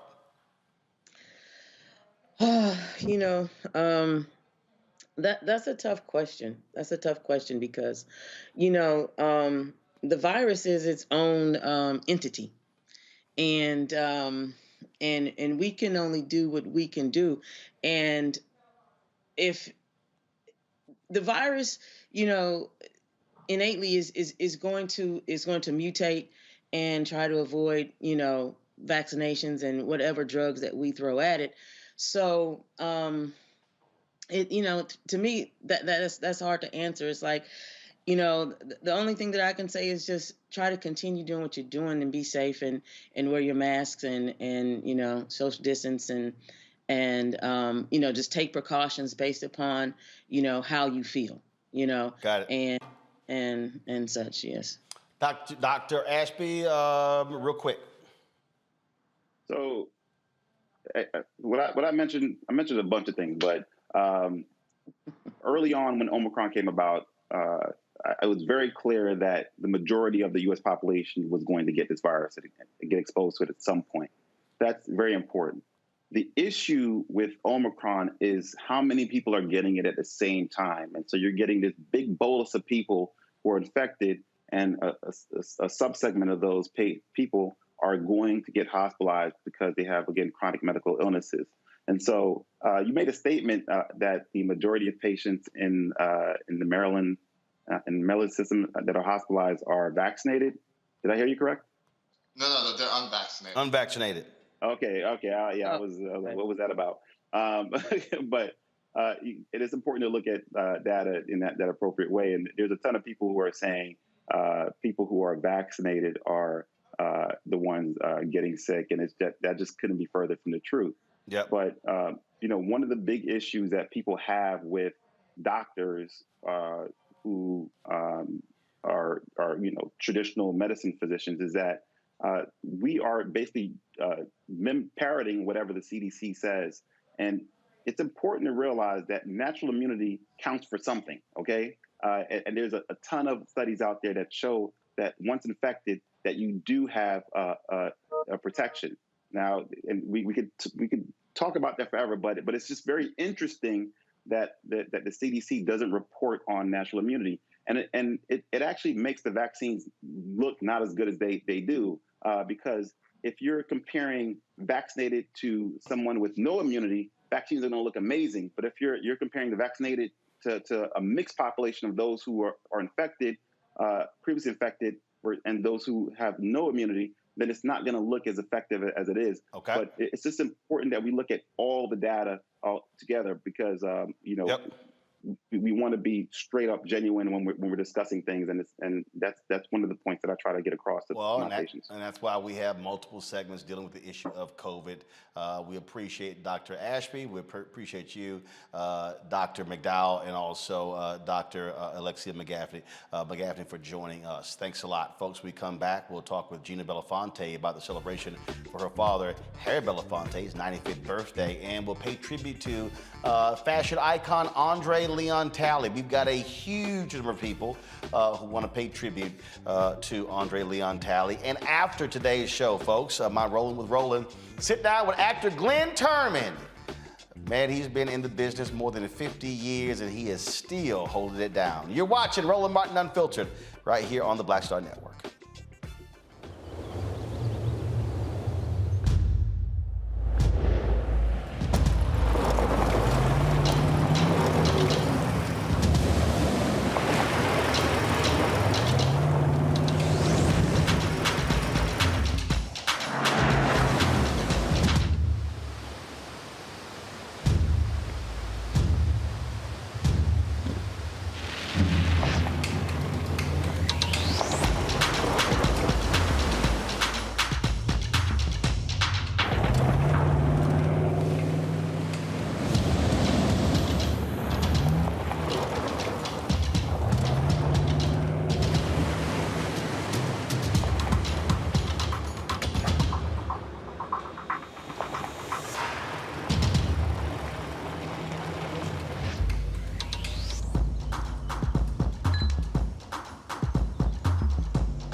You know how some carriers give you so little for your older busted phone you just end up living with it?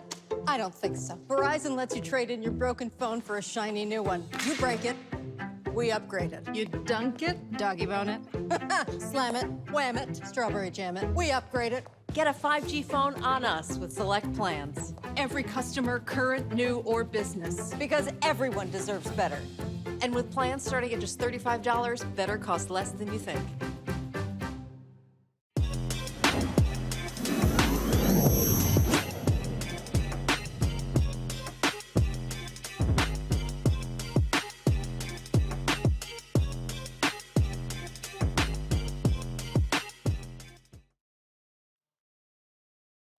Welcome back to Roland Martin Unfiltered right here on the Black Star Network. In honor of Harry Belafonte's 95th birthday, Sankofa is holding a fundraiser birthday bash. The star-studded 95th birthday celebration and fundraising concert will take place on March 1st. Now, the fundraiser will go to an alternative reality technology and arts reentry program to help returning citizens successfully transition back into the community. Gina Belafonte is the executive director of Sankofa, who joins us right now. Hey, what up, Gina? Peace, yo. What's up? All good. Glad to see you first and foremost. How is your dad? I know, of course, he lost his longtime running buddy, Sidney Poitier. How's he doing? He's hanging in there, and as he said, it's better than hanging up. So he's doing all right. He's doing all right. All right. Well, glad to hear that. I did call him. Matter of fact, it was weird. That night, I called him just to tell him about us, of course, with our new studio. And, of course, you see the photo behind me that we debuted in the studio. And it was just, of course, then we found the next day that Mr. Poitier had passed away. So certainly glad to have you here. Give him our best and our love. So tell us about this celebration for his 95th birthday, benefiting Sankofa, and also this virtual reality program? Yes. So we're having a live event, which I'm really excited to say is live, at the Town Hall Theater in New York City on March 1st, which is his actual birthday. And not only celebrating 95 years of him, we're also celebrating 10 years of Sankofa.org, which is amazing. And we have several different programs out of Sankofa, and one in particular that we're highlighting at this event and raising funds for is a VR reentry program where we take an arts-based curriculum and practice along with virtual reality inside prison, and we work with incarcerated men or women who are sort of soon to be released. And when I say soon, I mean in the next couple of years. So that we can work with them on trauma triggers. Right. And the clients we work with inside are usually those who have been incarcerated for very long periods of time. So coming home for them is a real shock. And there's a lot of things that have shifted and changed. And when you are, it's almost like, you know, like when you go on vacation for like a few weeks and then you come home, or even a week, and you come home and you're like, whoa, it takes you a minute to sort of get back into it. And that's when you're on vacation. So imagine if you've been incarcerated for upwards of 20 years, you've been told what to eat, told when to sleep, told when you can go outside. And now all of a sudden you have your freedom, and there's a lot to get reacclimated toward. So is this like, what's that game? What's that game young people be playing? My nieces play it all the time. What's that life game? What do they call it? Sims, yeah. So is that I don't know. Well, my niece is always playing that damn thing. So essentially, is that what this is like? It's like it's sort of like a program that's what, walking them through. Hey, you're going to be getting out, and this is what you're about to face. Sure. I mean, well, it's a combination of things. First, when we go inside, we take them through different virtual reality experiences that allows them an opportunity to get used to the technology and how to handle the handheld, remotes and all that stuff. Then we take them actually to places where they've never been. We take them to Thailand. We take them, Got it. at least we're assuming they've never been. We take them to Thailand. We take them to Europe. We take them deep sea fishing. You know, we go underwater. We go into outer space. So they see and they begin to see what the technology can do. Then we begin to introduce segments for them that are potential trauma triggers. Ordering food in a restaurant, checking out at a grocery store, all the options at a grocery store, being on a crowded street. Oh, cool. Bumping into people, conflict resolution. And in the opportunities that we've had so far to not only bring the program inside, but also work with formerly incarcerated men and women and hear their feedback, because it's those who are directly systems impacted that we want to curate toward. So in asking them, what are the trauma triggers? What are you most nervous about coming home? A lot of it has to do with relationships and conflict resolution there, also how to get IDs, how to get employment. So we're creating scenarios that puts them in the position so that they can begin to get used to it. And then also through different arts-based practices, because we don't spend the whole time in VR, otherwise you really get disoriented. We use poetry, drawing, different theater games that all have a philosophy and a psychology behind them to help them start to break down some of the walls that they've put up, to begin to discuss what some of these triggers are, and to begin to open up their view on how they have other options and ways in which to deal with these issues. All We right. work with a psychologist on site with us, who comes in with us at the beginning and toward the end. And then we have follow-ups. So it's a really exciting program. Cool. And, it costs so much to incarcerate folks. We have over 2 million people in prison. Right.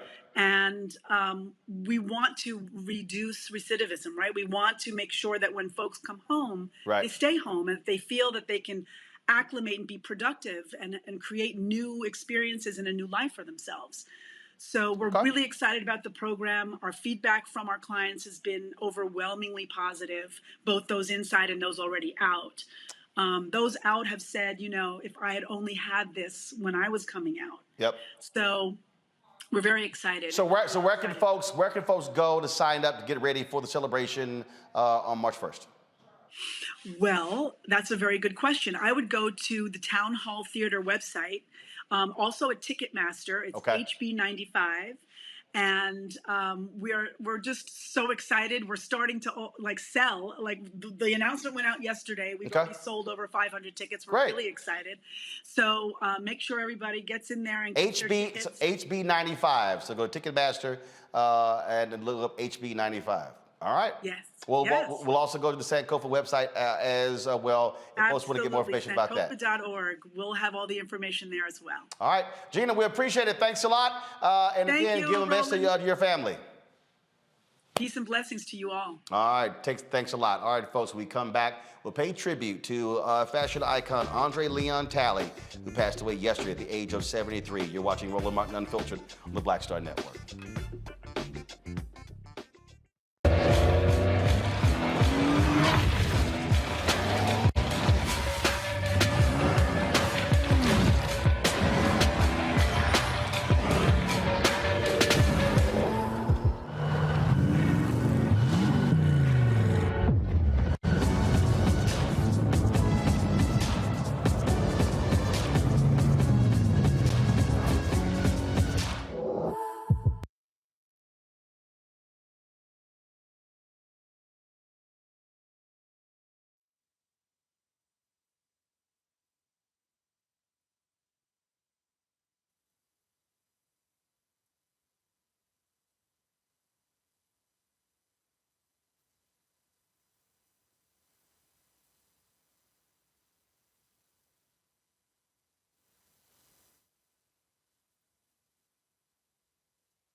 Last night, we all learned that renowned fashion journalist and former creative director for Vogue magazine, André Leon Talley, passed away at the age of 73. Tributes have been pouring in all across the country as well as the globe. He was an iconic figure, a 6'6" man who hailed from North Carolina, who brought his amazing knowledge of fashion, but also his race into a place that in elite circles where it's mostly been white folks who have been controlling what you see and what you hear. He brought that. Of course, he was someone who dressed First Lady Michelle Obama, offered advice, mentored Naomi Campbell, had an impact on so many people in a tremendous way. We've got a number of folks who are lined up to pay tribute to André Leon Talley. First up is Robin Gavin, Pulitzer Prize winning writer for the Washington Post. Robin, how are you?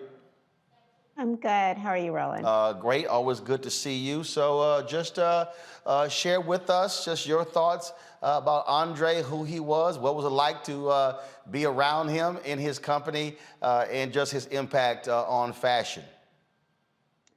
Well, I mean, André was one of a kind for so many years. He was alone at the level of status of creative director at a major fashion glossy, particularly American Vogue, which I should mention has not had a Black person at that level since André.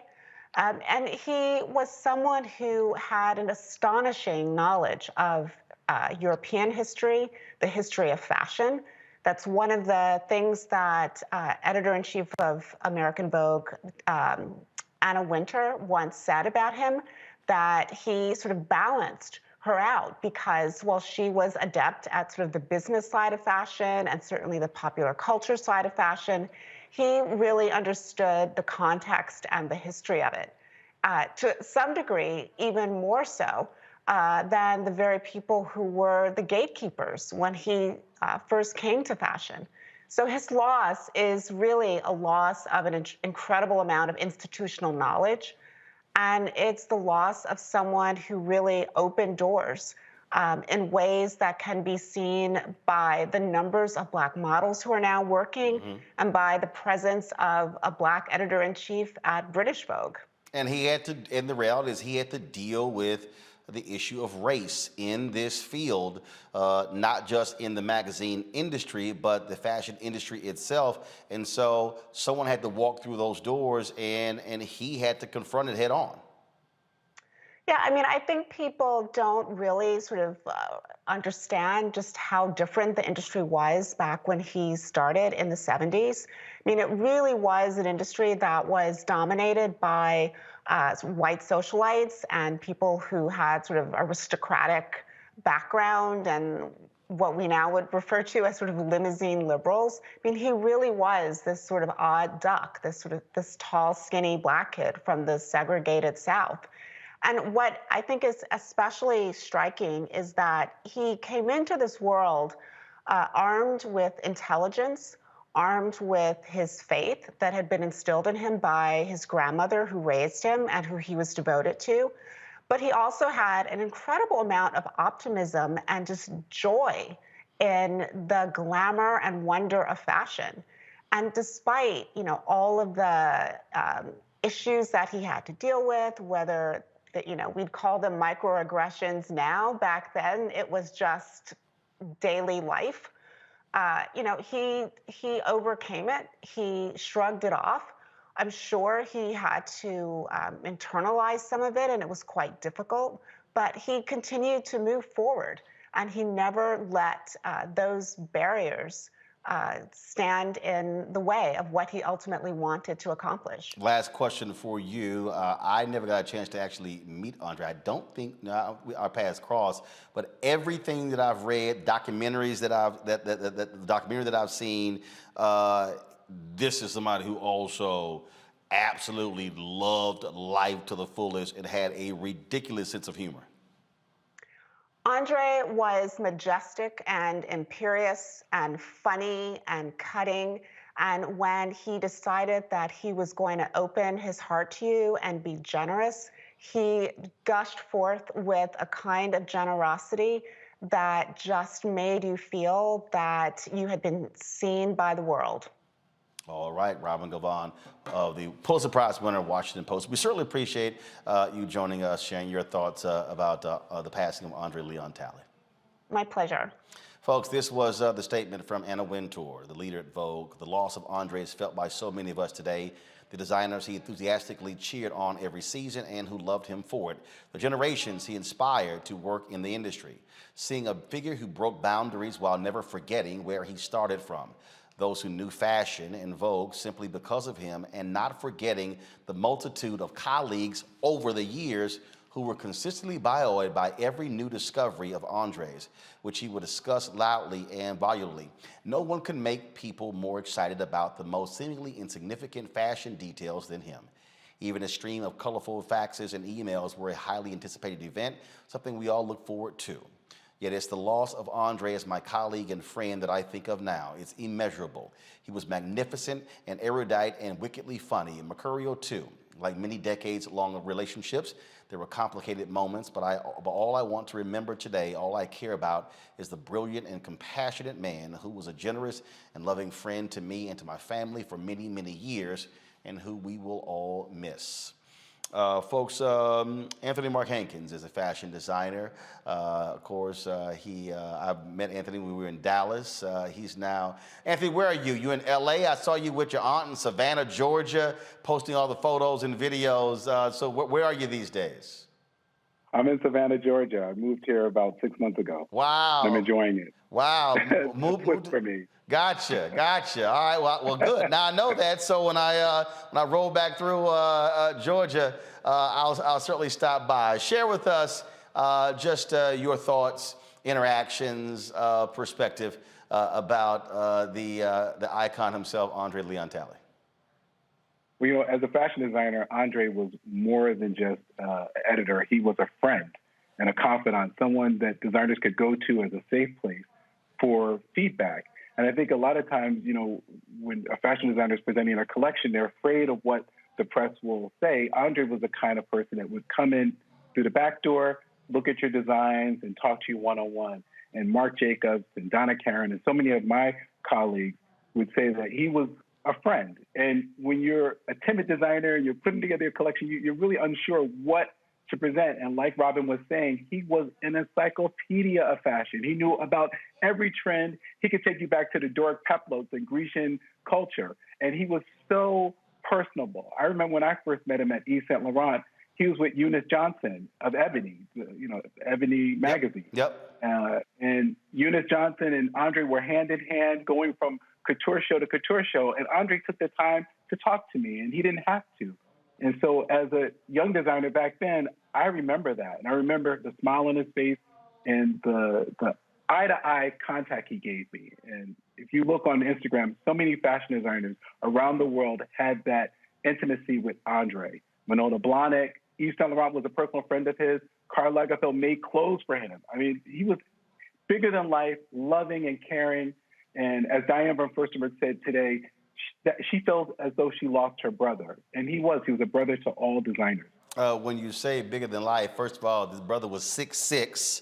And of course, I mean, later in life, he talked about his struggle with weight, then the different type of outfits that he later began to wear, the caftans and others. And you're right, you would sit there and you would listen, again, when I watched the documentary, how he would just sort of just describe this outfit and the shoes and where it came from and where it first started. I mean, and so you're sitting here and again, listening to someone dissect clothes, sort of like when you watch a coach dissect a play in sports.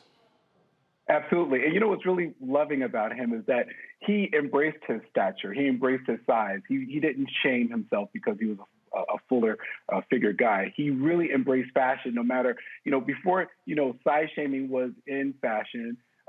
He really, really stepped up and showed how you could be a full-figured man and look elegant. And he has such a flair for color and texture. And I used to say to him, you could have been a fashion designer. He says, no.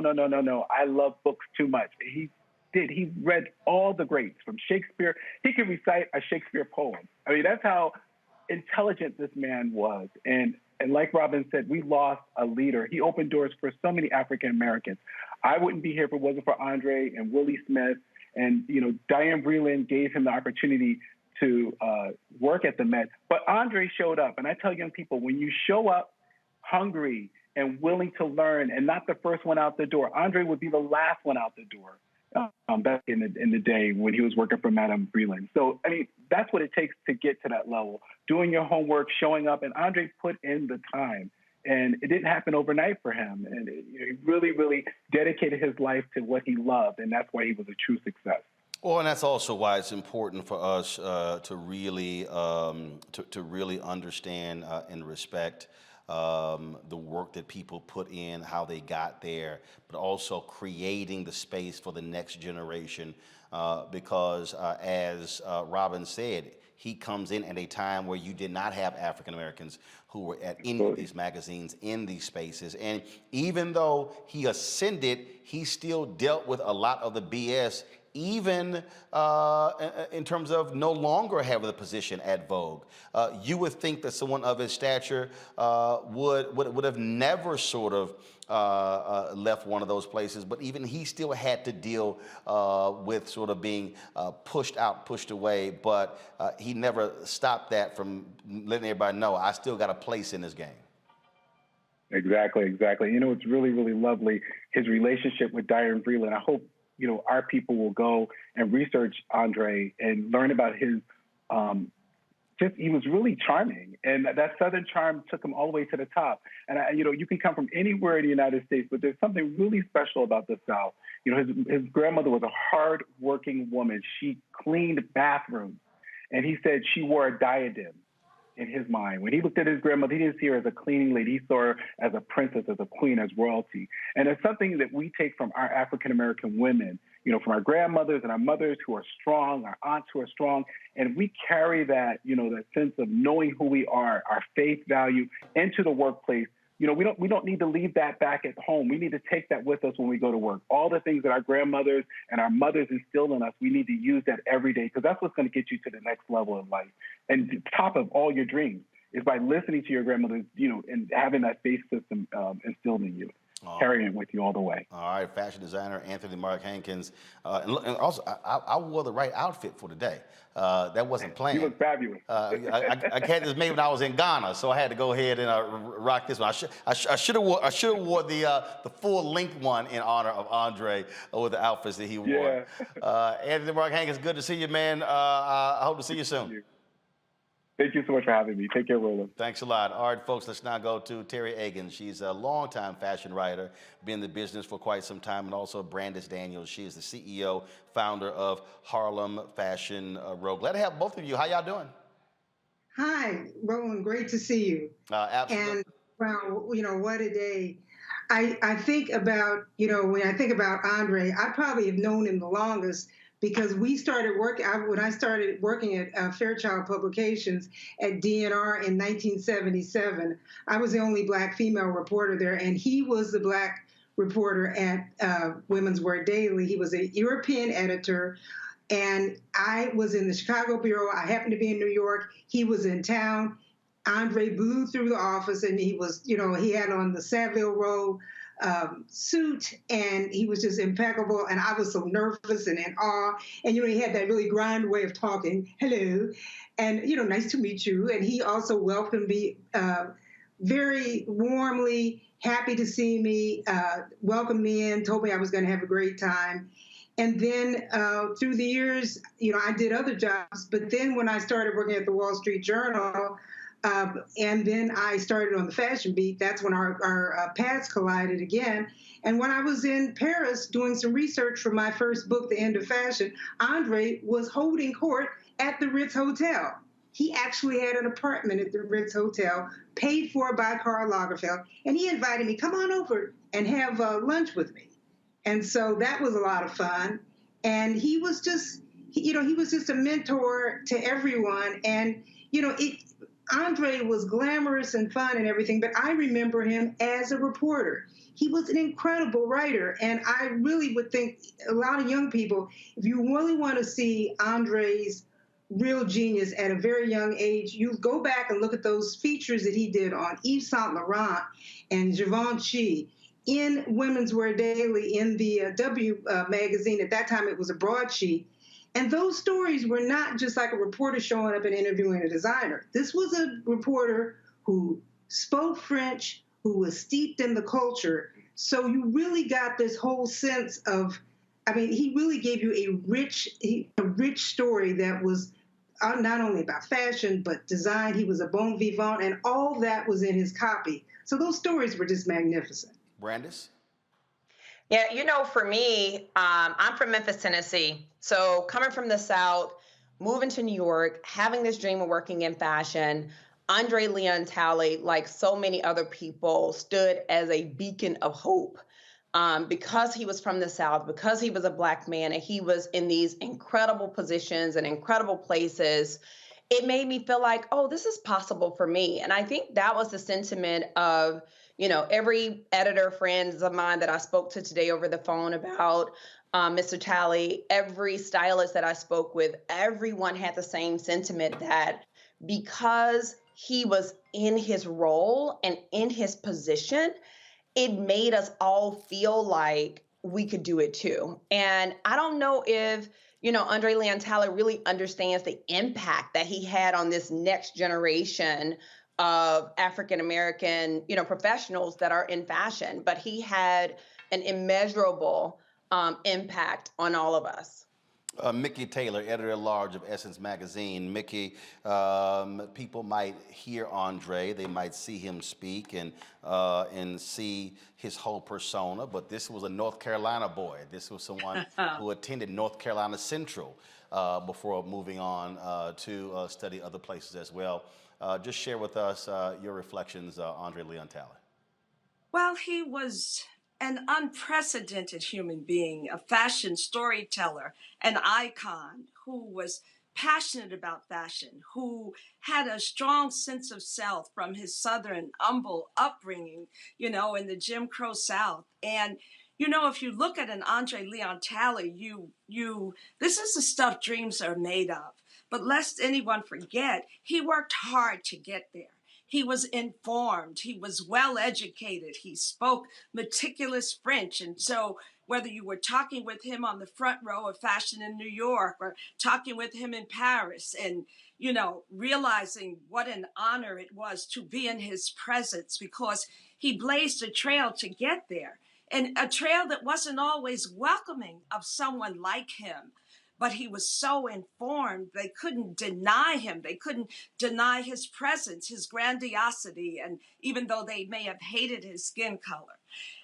And so it was just quite a takeaway. Every time you were in his presence, you were in a master class of information and what it meant to be Black wherever you are in the world.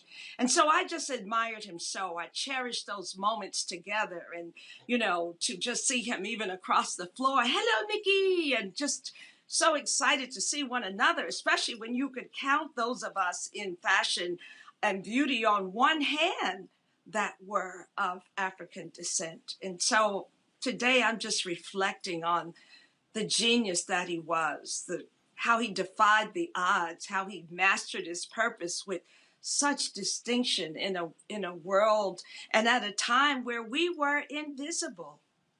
Just nothing, no one like him, that dashing figure cutting across the landscape. Loved me some Andre. Terry, I always say you can be present or have presence. I think it's safe to say Andre Leon Talley had presence. He absolutely had presence, and he was just someone who inspired us all. And you know, I just, you know, as a journalist, and I was listening to everyone talk. Also, be sure to check out Robin's excellent article today in the Washington Post. You really see this is someone who just took command of, you know, anything when he was on a stage, when he was, I'm looking at this video here where he's talking on the red carpet to different celebrities. I mean, everyone loved to talk to him because he was so smart. I mean, and you really got, you know, an education in addition to his, you know, his joy of fashion. I mean, this man could talk about, he was a connoisseur of clothing and food and everything that was about fine living. And this was something that we don't see anymore. You're not going to see, this is an end of an era. You're not going to see anyone like this who's got all this. This is not fast fashion. This is the old school couture that you know is really the fascination of fashion, the dream that so many young people have always thought about. And so, you know, you can learn a lot from Andre. And the main thing that you can learn about, as Anthony Mark Hankins was saying about showing up, because this is a guy who really worked hard. I mean, he made it look fun and fabulous, but Andre was an incredibly hard worker. And he came prepared, and that's why he was accepted. Brandis, So, go ahead. I was just going to say, this is just really something that I always like to instill in people, because getting there early, staying late, and, you know, really knowing your subject. And, you know, Andre did this. And so he'll be missed by everyone. Brandis, the thing that I think is also important to the point that Terry was just making is that people see these events and they're thinking, oh my goodness, these are just all fun times, but it's also work. And so this was someone who was working, who was not, it wasn't just, hey, we're just at the party.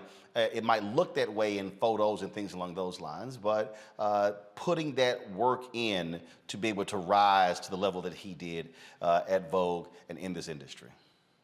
I don't think any of us, Roland, will ever understand the work that Andre put in to get to the place that he was in. And what I love is, you know, he also mentored so many young designers. I think about Mimi Plange. He was an incredible mentor for her. I remember him being at Laquan Smith's very first fashion show that he had ever had. And him, and just, I wasn't even at that event, but hearing that Andre Leon Talley was there at Laquan Smith's very first show, I think it made everyone look at Laquan Smith differently and take him a lot more serious. That's how important his presence was for young designers. Mickey, we talk a lot on this show about opening spaces for African Americans in front of the camera, behind the camera, individuals on boards of directors, but also in the C-suite as well. To the point that Brandis just made, when we're talking about fashion, we're not just talking about those who are on the journalist side, those who are working for the magazines. We also are talking about the individuals who are able to build their companies, to create their empires, to be able to employ hundreds or thousands of people. And so to have an individual who literally had that level of influence, that level of power, and who understood it's not for and no more, or I'm happy to be the only one sitting at the table, because there are some people who look like all of us it is all about just them being the only one. And so he also was deliberate, intentional in saying it can't just be me here. Exactly. And so he opened the doors for models. He took time to mentor designers. He would come to designer shows that, maybe many of the other white editors wouldn't come to. And because he knew it was important, he knew his presence was important there. And then he would go backstage, and in these bold pronouncements that you're used to hearing him make, he would teach you a lesson. He would pour into that designer. He would make time to meet with that designer back at the showroom or in the studio.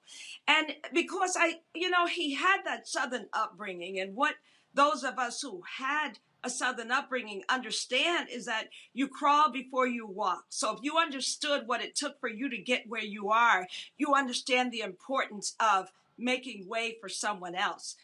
Let's not forget that when he first came to New York, he volunteered at the Costume Institute with Diana Freeland, stayed there late, was hungry on Christmas Eve. He will tell you about that in a heartbeat, the sacrifices he made.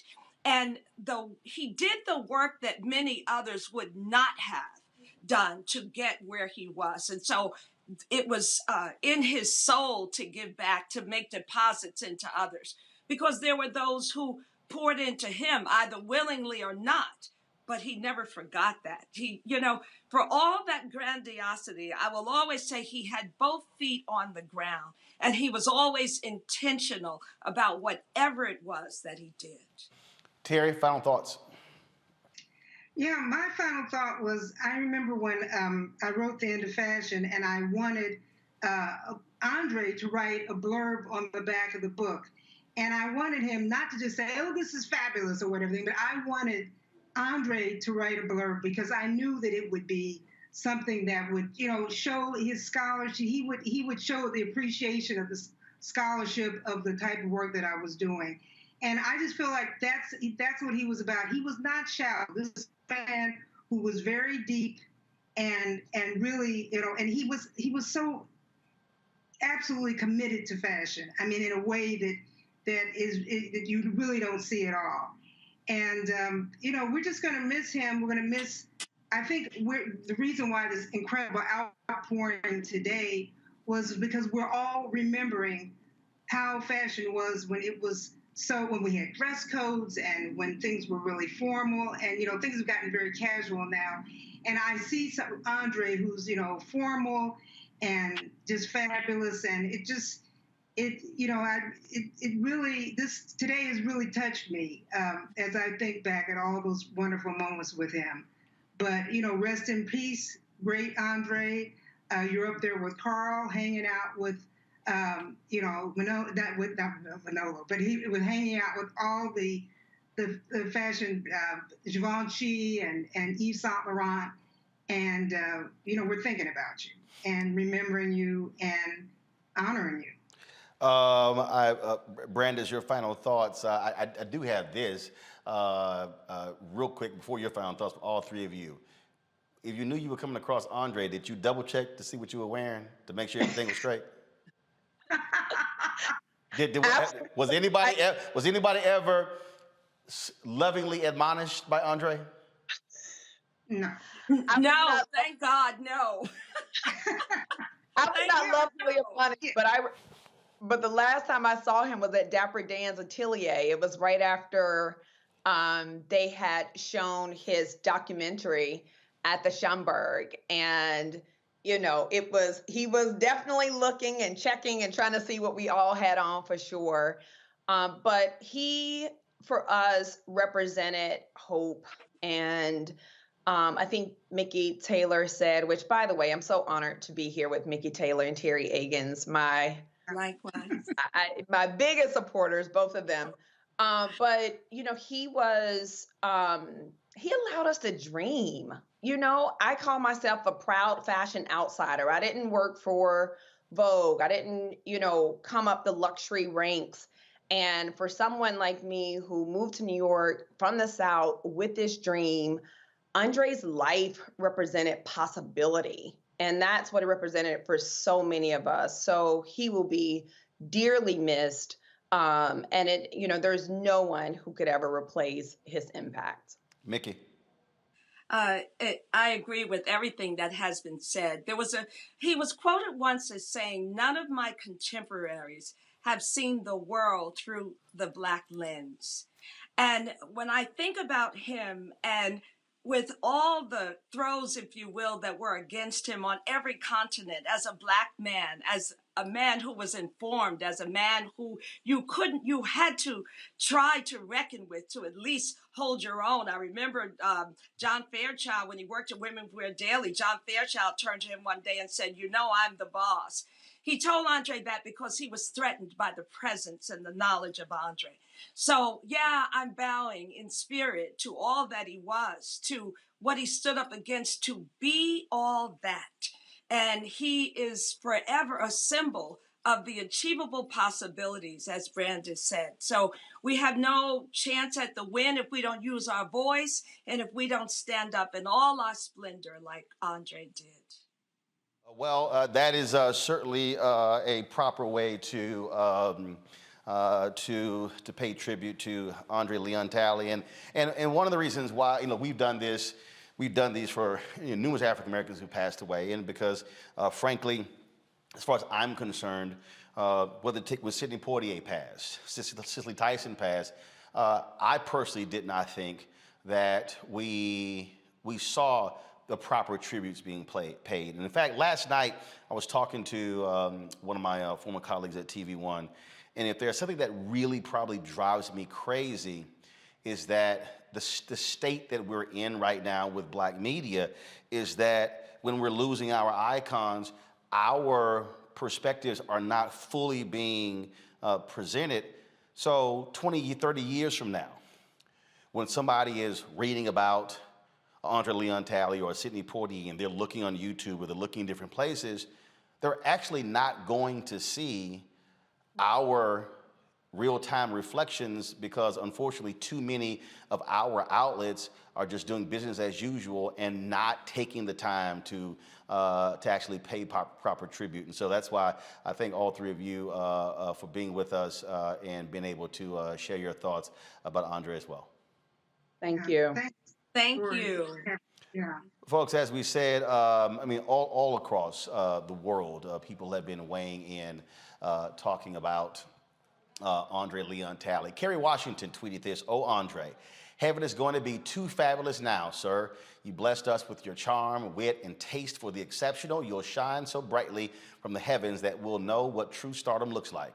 We'll gaze up at you always in awe and with gratitude." Constance White, former top editor at Essence Magazine, she tweeted this, "He lit up fashion. He lit up my life in ways he knew and didn't know. He was a giant, an intellect, an iconoclast, a singular personality and talent. a black trailblazer in an unforgiving white fashion world. Rest in peace, Andre. Rest easy in heaven's chiffon trenches. I'll miss you. Hashtag Andre Leon Talley. Comedian Liz Winstead posted, Andre Leon Talley has passed. I'm heartbroken. He was someone whose heart was as big as his personality. What an icon, what a trailblazer, what a legend, what patriot, what a teddy bear. Rest in power, sir. You will be missed. Those were, again, some of the tributes that have been on social media. Folks have been, again, men and women have been posting numerous different statements regarding Andre Leon Talley. As I said, born and raised in North Carolina, grew up in the church, goes to HBCU, North Carolina Central, then goes on to incredible heights in this industry. One of the folks who has been in the fashion industry for quite some time is Harriet Cole. She's a journalist. We actually work together at Savoy Magazine. Harriet, how you doing? I'm, celebrating our brother's life. It's happy, it's sad, it's everything, but I'm honored to be here with you today. So talk about that. When did you first meet Andre? And just share for our audience, what was it like to be in his presence? Well, actually, Roland, I say I've had 39 lives. I started my career at Essence Magazine, and I was running the lifestyle department. The art director, Gregory Gray, who's also from Baltimore like me, said, we have to do an at-home feature with this wonderful man, Andre Leon Talley. So we went to his apartment in Lower Manhattan, a tiny little perfectly appointed dream apartment, with silk curtains. And what was interesting about his apartment, Roland, is that he had two of everything. He had two fabulous coffee table books, but maybe there were 100 of them, but they were in twos. Even back then, he had custom-made Manolo Blahnik shoes, and he had two of everything. So I said, why do you have two? And he had learned, it was either from Jeffrey Bean or Oscar de la Renta, had told him, well, you have to have two. One for town and one for country. And at this point, he didn't have two homes yet, Roland, but he was ready. So when it came time, he could separate those two and have one in the city and one in the country. He was a sponge. He was always learning and always, figuring out what he could apply knowledge-wise to the world of understanding, of culture, of creativity, of style, of potential. I've told this story several times. I played in the Jeffrey Osborne golf tournament one year. It was rained out. Massive storm came through. And we were sitting at the table, and I was sitting there, and Ahmad Rashad was to my right, Eddie Levert was sitting there, Barry Bonds was sitting there, and Sugar Ray Leonard was sitting there. And we started just talking about the craft. So like I had asked Eddie a question about singing, and when, matter of fact, at Oprah's Legends Ball in the show, she talked about how she went up and told them she only wanted fast-paced songs, and I brought up to Eddie, and he was not happy about that night. And I remember watching him like he pissed. And so I asked him about that particular night, and so we started talking about being on stage and being a Rock and Roll Hall of Famer, and then Ahmad Rashad started talking about, for football, and Barry Bonds started talking about baseball, and Sugar Ray Leonard, and I started talking about television and journalism, and so we're just sitting here trading all of these different stories, and it was great because it literally was a conversation about how do you talk about and define greatness in your particular area. Yeah. And so for me, watching the documentary or reading these stories and listening to him talk about fashion, I didn't know what the hell he was talking about, but again, listening to it, you understand someone who did not have a small sense of knowledge on this, but who was a genius in his area, in his lane, in his space. He was immersed in the space. Now, let's think about this, Roland. We all, Black folks, we have all been taught you have to be 10 times better, right, in order to have whatever the opportunity is in order to build your career. Andre Leon Talley had exponential knowledge, exponentially more probably than anyone else. He was a French major in college. He lived in France for a long time. What many people don't know is that he started his career at Ebony magazine. He was Really? side by side with Eunice Johnson at the shows in Paris. He brought that Southern sensibility and grounding, which Mickey talked about, having his feet on the ground, into his whole life. But the other thing that he had a vision. He had a dream that was bigger than anyone could shut down. He dreamed about fashion from a kid. He believed that he could build a world for himself that was in this international world of fashion. He studied it. He owned it. He was a big Black man. He brought that size and stature with him as a badge of honor rather than anything that anyone could possibly be ashamed of. And I interviewed him, Roland, a year ago for a show that I do for AARP, Real Conversations with him. We talked about his book, The Chiffon Trenches, his memoir. And what I think is so important about that book, and he's written others, is that he documented behind the scenes, what it was like to navigate in this rarefied air that our dear friend Beth Ann Hardison often says, fashion is an island and most people never get to even get a glimpse into it. Because he wrote this book, because he wrote so much in Vogue magazine, and because he mentored so many people behind the scenes, we have his legacy to live on. And there's one other very important thing I want to say about him as a Southern Black man who was reared by his grandmother. He grew up in the church, and we know that he was very active at Abyssinian for many, many years up until his departure from this earth. What you learn in church, what you learn as a person of God is you are supposed to do good. You're supposed to help others. You are supposed to give as much as you receive and not talk about it. Just do it. Andre anointed so many people with his knowledge and support, as others have said. He helped many Black people in the industry quietly because, Vogue, wonderful magazine, but Vogue magazine is not a magazine for Black folk. Nope. He helped so many Black people have a chance. And talk about inclusivity. He dressed Jennifer Hudson when she was a curvy girl. That was before inclusivity was a thing.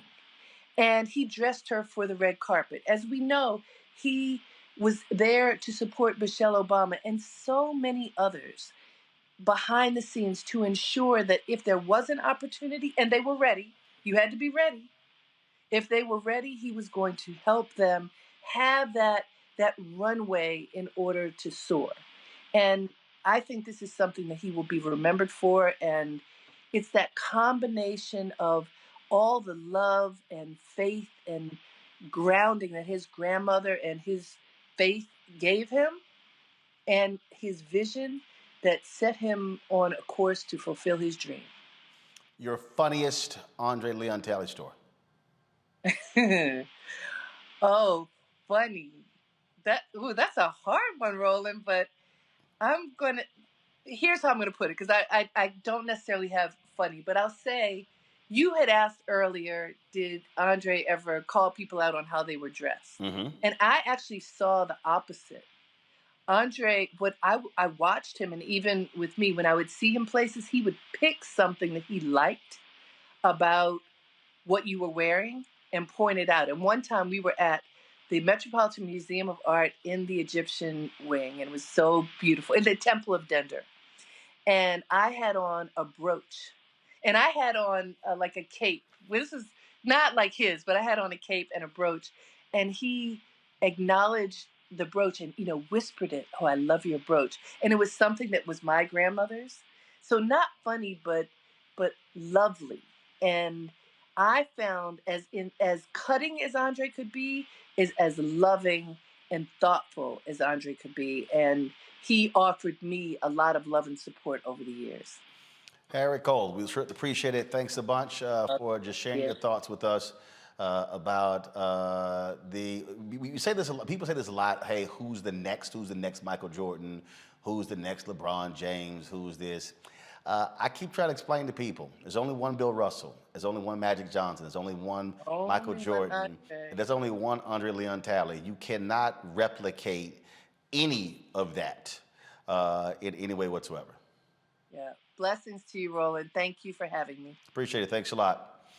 Folks, we want to thank everybody who joined us. There were so many others we had also reached out to. Many people are still mourning his passing. There's been no cause of death that has been released. TMZ reported that he passed away in a hospital in White Plains, New York, where he was living.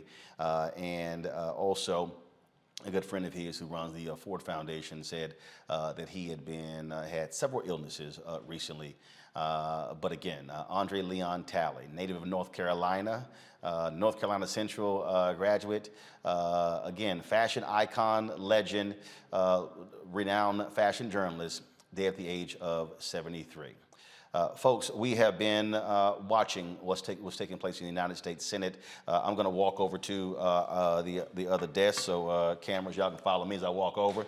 And so we have been, like I say, following what's been going on, what's been happening in the Senate, where they are voting on closures. I told you, Vice President Kamala Harris, she is in the United States Senate. Let's go to the Senate right now. Do nothing less than to discourage and prevent certain kinds of Americans, Black and brown Americans, young Americans, elderly Americans, low-income Americans, from participating in the democratic process. My colleagues, we can begin to put a stop to these attacks tonight by voting to proceed to the final passage of the Freedom to Vote Act and the John Lewis Voting Rights Advancement Act. These are good bills. These are effective bills, and they should be passed by this chamber as soon as possible. And if cloture is not invoked, we must change the rules of the Senate so we can pass these bills into law. All right, folks, we have a live stream going on the Black Star Network of what's happening in the United States Senate, so you can certainly watch that. That is it for us with the show. Now, coming up next, we'll end the show, but we're going to have a live stream. Our conversation with actor Glenn Turman. We talk about all sorts of things, his history, going back to A Raisin in the Sun, and how in the world did a boy from Harlem all of a sudden become a huge cowboy? Yeah, trust me, you don't want to miss that conversation. And also, how did he and Aretha Franklin hook up and get married? Y'all, it's a fantastic conversation with one of our fantastic elders, the actor Glenn Turman. And so we'll have that live stream going. We'll have the live stream going, what's happening in the United States Senate as well. We got you fully covered. You're not going to miss anything. I want to thank everybody for joining us. Don't forget, if you want to support us here at Roland Martin Unfiltered, please do so by downloading our Black Star Network app, Apple phone, Android TV, Apple TV, Roku, Amazon Fire TV, Xbox One, and Samsung Smart TV as well. And of course, you can join our Bring the Funk fan club. Every dollar you give goes to support this show. We ask $50 from each one of our fans. Our goal is to have 20,000 fans give us $50 each a year. You can give more. If you can't give that, you can give less. We appreciate every dollar that is actually given to us. Cash App, $RM Unfiltered. PayPal is R Martin Unfiltered. Venmo is RM Unfiltered. Zelle is Roland at RolandSMartin.com. Roland at RolandMartinUnfiltered.com. Folks, thanks a bunch. And I'll see you guys right here on Roland Martin Unfiltered on the Black Star Network, where, as I keep telling y'all, Black-owned media matters. Holla!